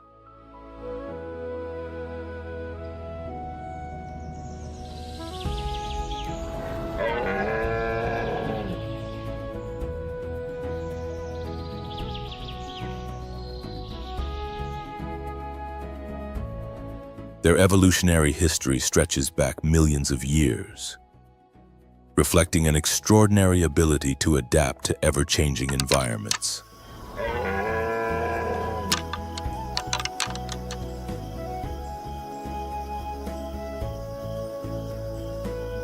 Emerging from prehistoric times, their reddish-brown coats have become a defining trait, allowing them to blend seamlessly into the dense forest.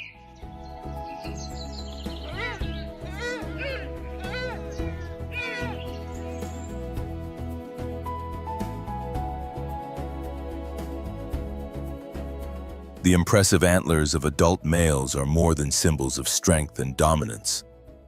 They are vital weapons in battles for mating rights.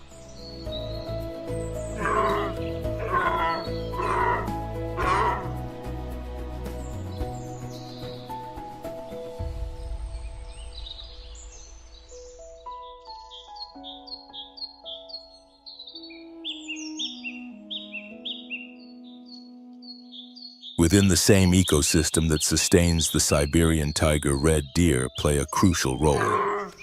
By feeding on grasses and foliage, they prevent unchecked vegetation growth and help maintain ecological balance.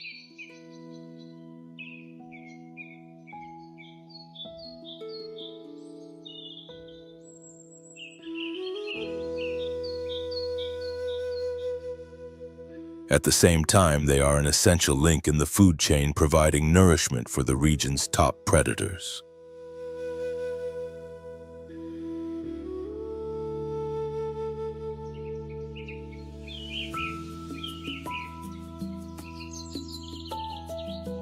Far from solitary creatures, red deer often gather in groups of 10 to 20 individuals, typically guided by experienced adult females.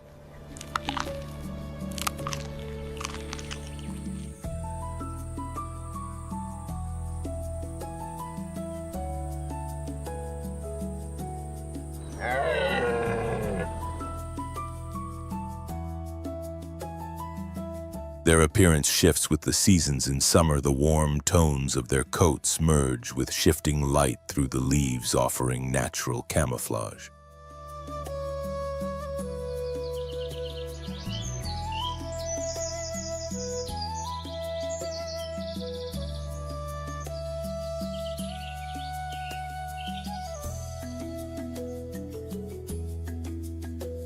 They possess highly sensitive hearing capable of detecting danger from afar, and when escape becomes necessary, they can reach speeds of up to 55 kilometers per hour, a decisive advantage against the hunters that pursue them.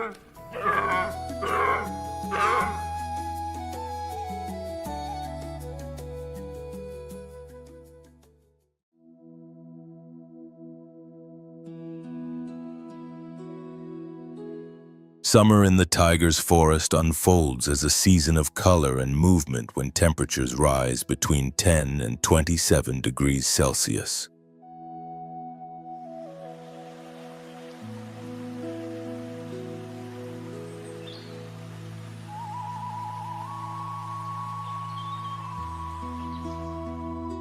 After months of winter silence, the landscape awakens into a dynamic and fertile world.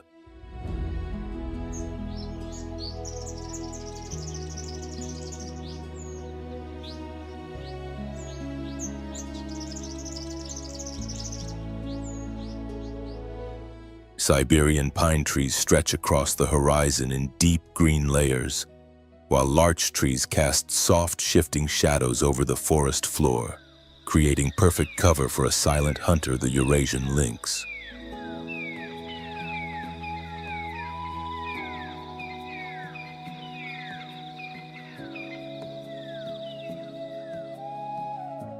Its grayish coat, tinged with brown and scattered with dark spots, allows it to dissolve into bark and fallen leaves as if shaped by the forest itself.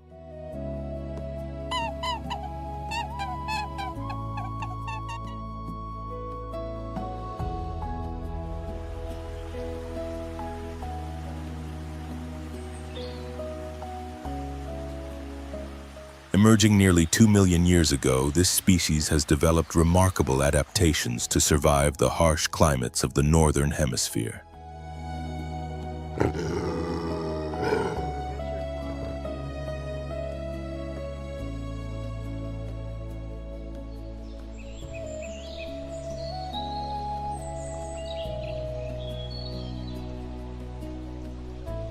Weighing between 18 and 30 kilograms and reaching lengths of up to 1.2 meters, the lynx balances strength with agility.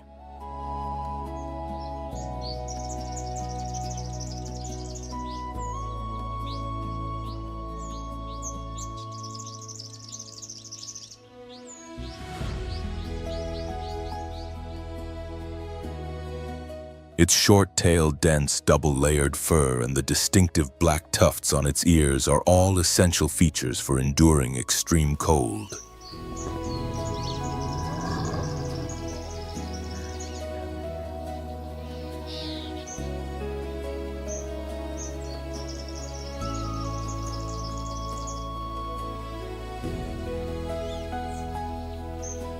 Its hearing is so refined it functions like a living radar capable of detecting the faint crack of a twig or the sudden flutter of a hidden bird.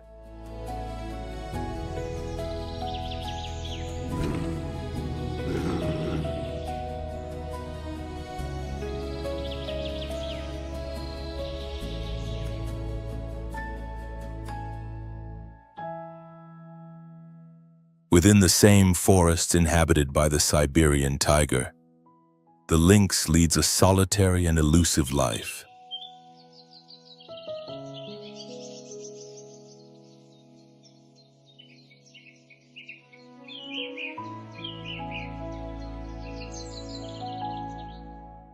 This environment is not only its shelter but also a hunting ground rich with smaller prey such as hares and rodents which form the foundation of its diet.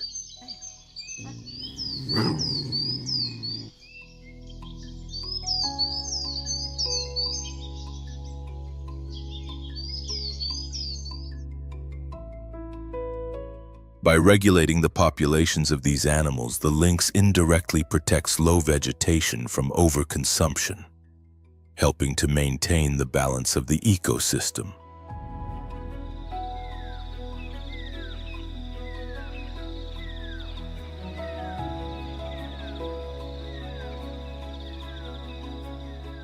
When it hunts, it favors the densest parts of the forest, where thick vegetation allows it to move unseen, closing the distance in slints before striking at precisely the right moment.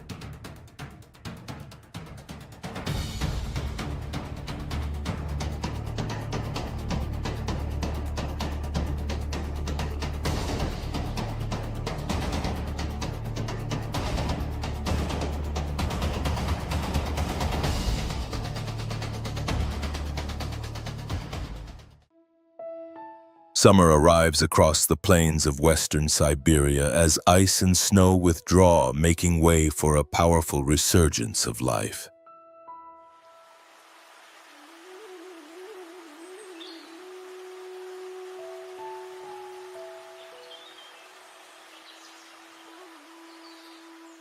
Great rivers such as the Ob River swell with flowing water carrying nutrient-rich sediments that replenish the lowlands.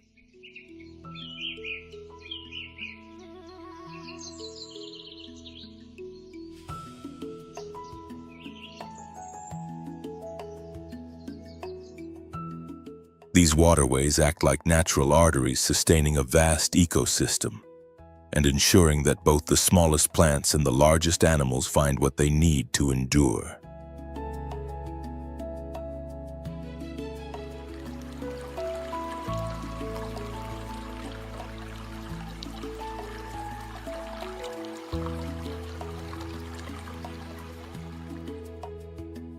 In wetlands and open meadows, large mammals like the moose and red deer emerge to take advantage of the seasonal abundance, rebuilding their strength.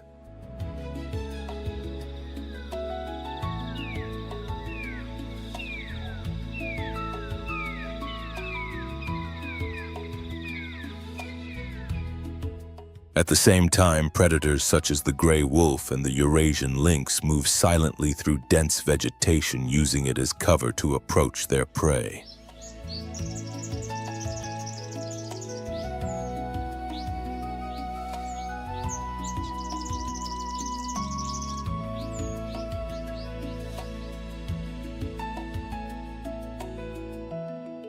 Their movements are deliberate, almost artistic, each step part of a silent choreography where survival depends on precision.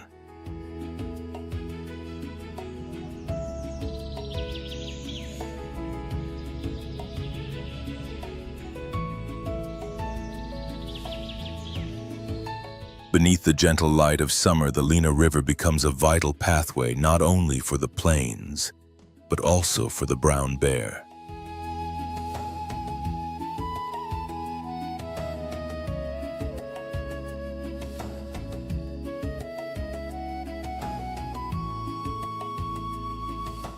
Its fast-moving waters carry salmon returning from the ocean to spawn upstream.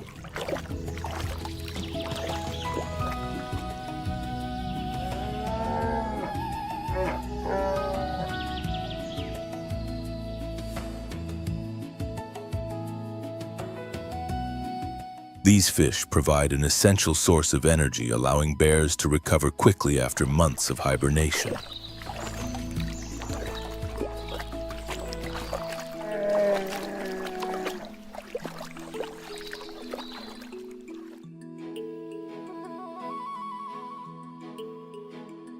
Salmon are more than just food, they are a lifeline. A single adult fish can deliver thousands of calories, and during peak feeding season, a brown bear may consume dozens of kilograms each day, building the reserves needed for the coming winter.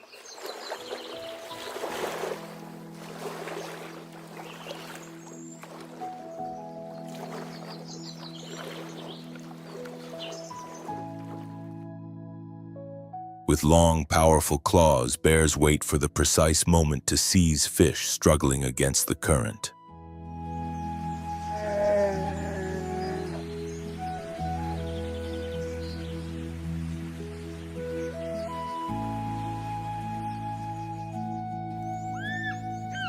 Each successful catch reflects instincts refined over millennia.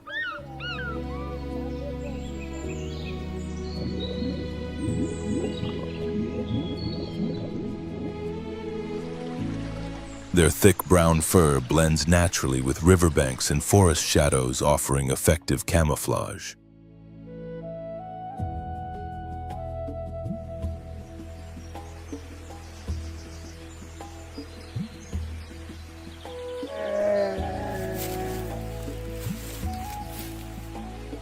Beyond fishing, bears take advantage of other food sources found across the region. Tender grasses, wild berries, and roots from the wetlands complement their diet.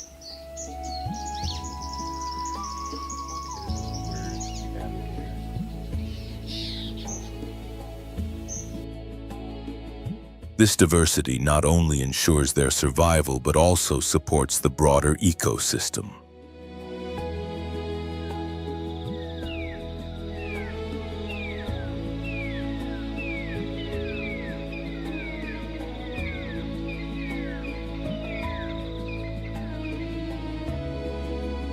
Seeds consumed by the bears are later dispersed across the land, contributing to the regeneration of plant life throughout the region.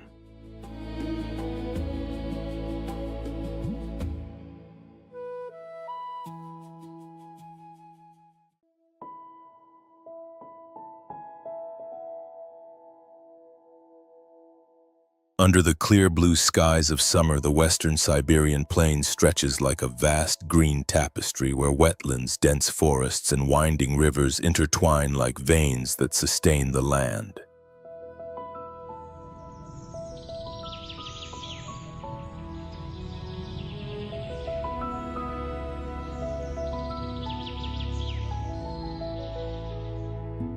Within this tranquil setting, moose appear quiet giants moving steadily through marshy grasslands and shallow waters.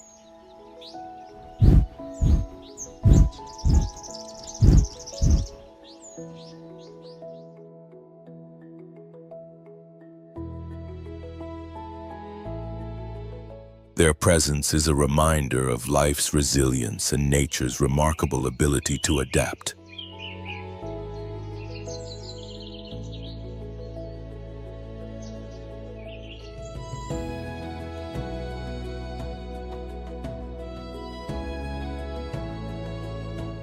Moose are the result of a long evolutionary journey that dates back to prehistoric times, shaped by cold climates and demanding environments.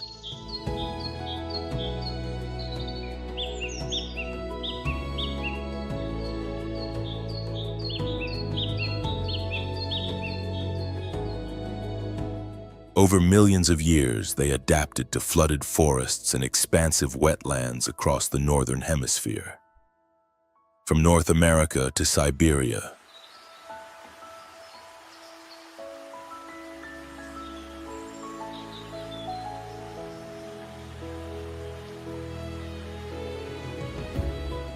In this region, dense woodlands and swampy terrain provide the ideal conditions for their survival.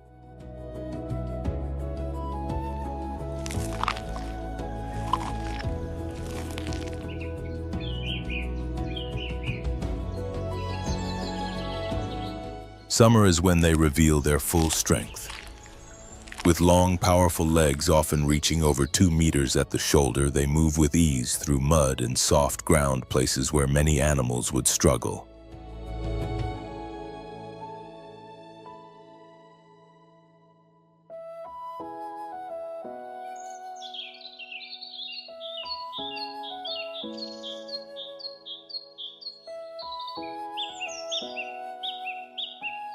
They favor areas near rivers, lakes, and forests rich in Siberian birch pine trees and larch trees, feeding on nutrient-rich leaves and fresh shoots.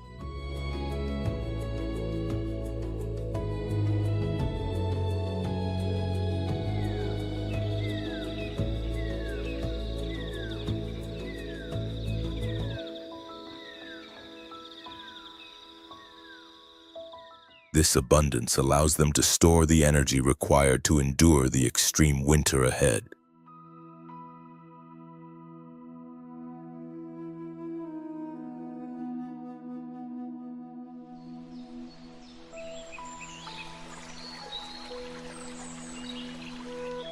An adult moose can consume around 20 kilograms of vegetation each day, acting as a natural regulator of plant growth.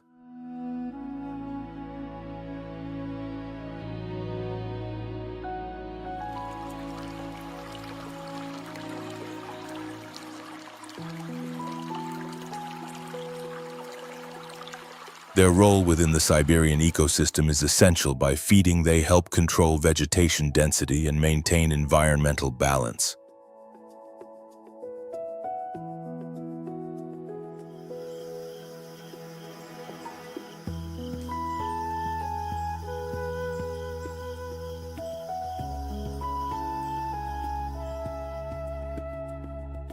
Even their presence shapes the land.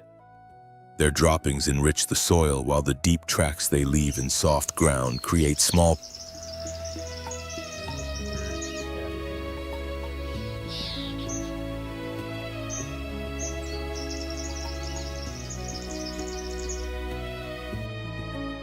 pathways that encourage the spread of grasses and shrubs, quietly supporting the continuous renewal of the landscape.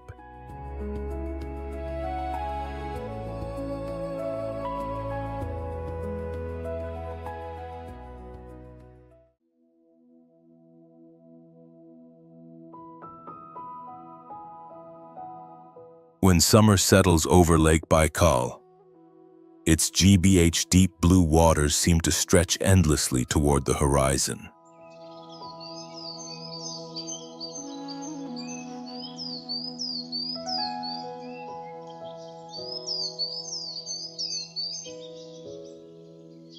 Within this vast and striking landscape lives the Baikal seal, the only freshwater seal on Earth, and a remarkable example of adaptation to an unforgiving environment.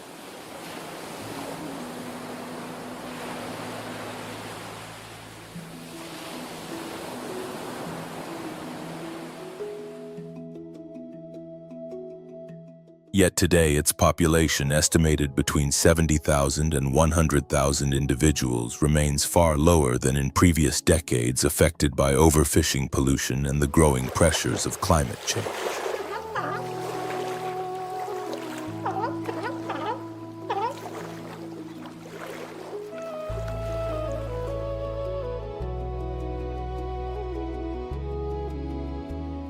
Also known as the Nerpa, this species traces its origins back to ancient ancestors that once inhabited glacial rivers thousands of years ago.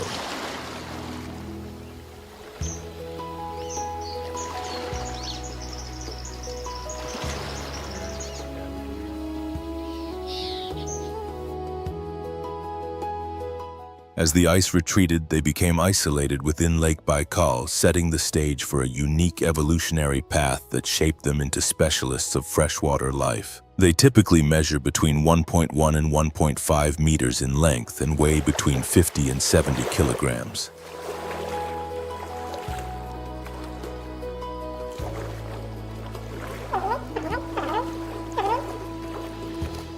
A thick layer of fat combined with dense waterproof fur allows them to withstand the lake's cold temperatures.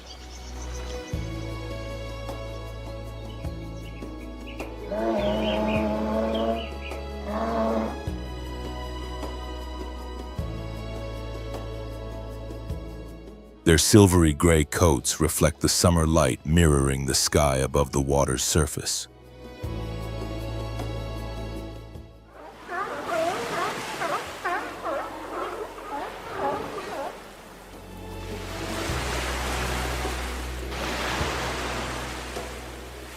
During summer, as sunlight penetrates the lake's crystal-clear depths, these seals begin their careful hunting journeys.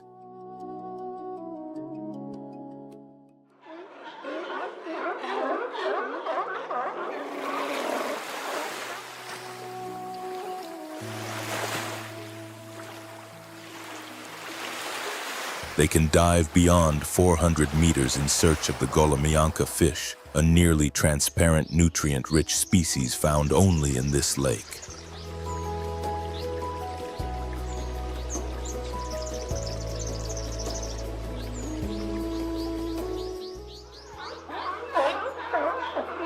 This fish plays a vital role in the food web and forms the foundation of the seal's diet.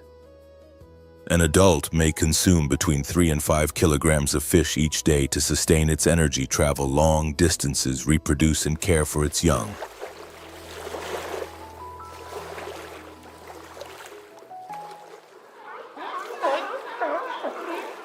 The Baikal seal's abilities extend far beyond deep diving. It is also highly agile underwater.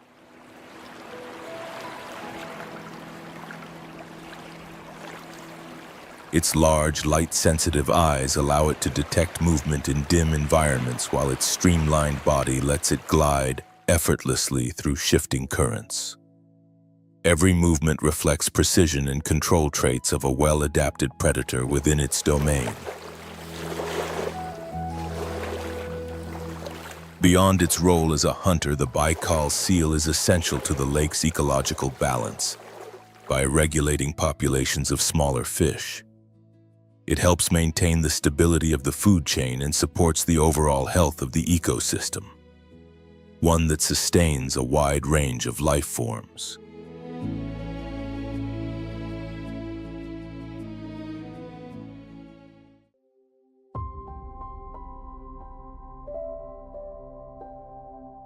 And so the battles of the wild reach their quiet conclusions, yet the struggle itself never truly ends. In this untamed world, there is no mercy, no second chances.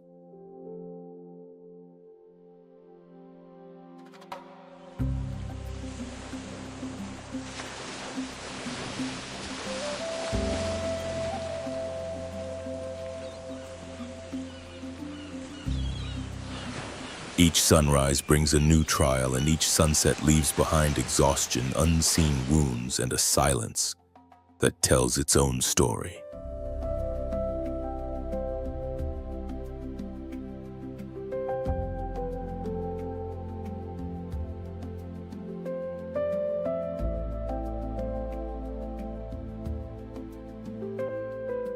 Here, survival does not belong to the strongest or the most beautiful, but to those who endure, to those who adapt, to those who learn from hardship and continue forward.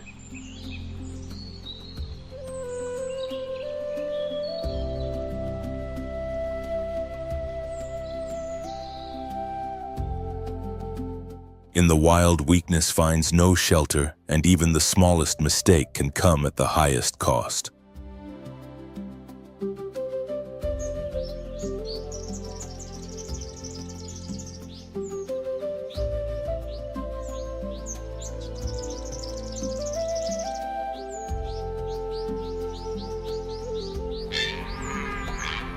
The victors do not celebrate because they understand how quickly balance can shift. The fallen are not forgotten, for their loss sustains the fragile continuity of life. Everything is connected: the hunter, the hunted, and the land that bears silent witness.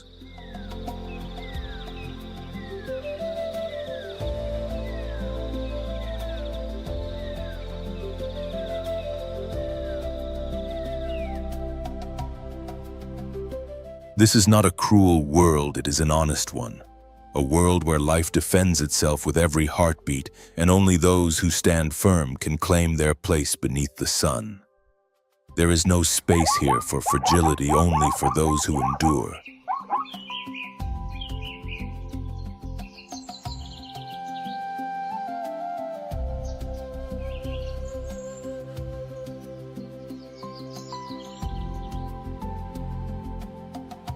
If this journey through the wild heart of the Serengeti has moved you, don't forget to like and subscribe to the channel Beast Call Nature. Join us in the next adventure as we continue to explore, appreciate, and protect the hidden wonders of the natural world.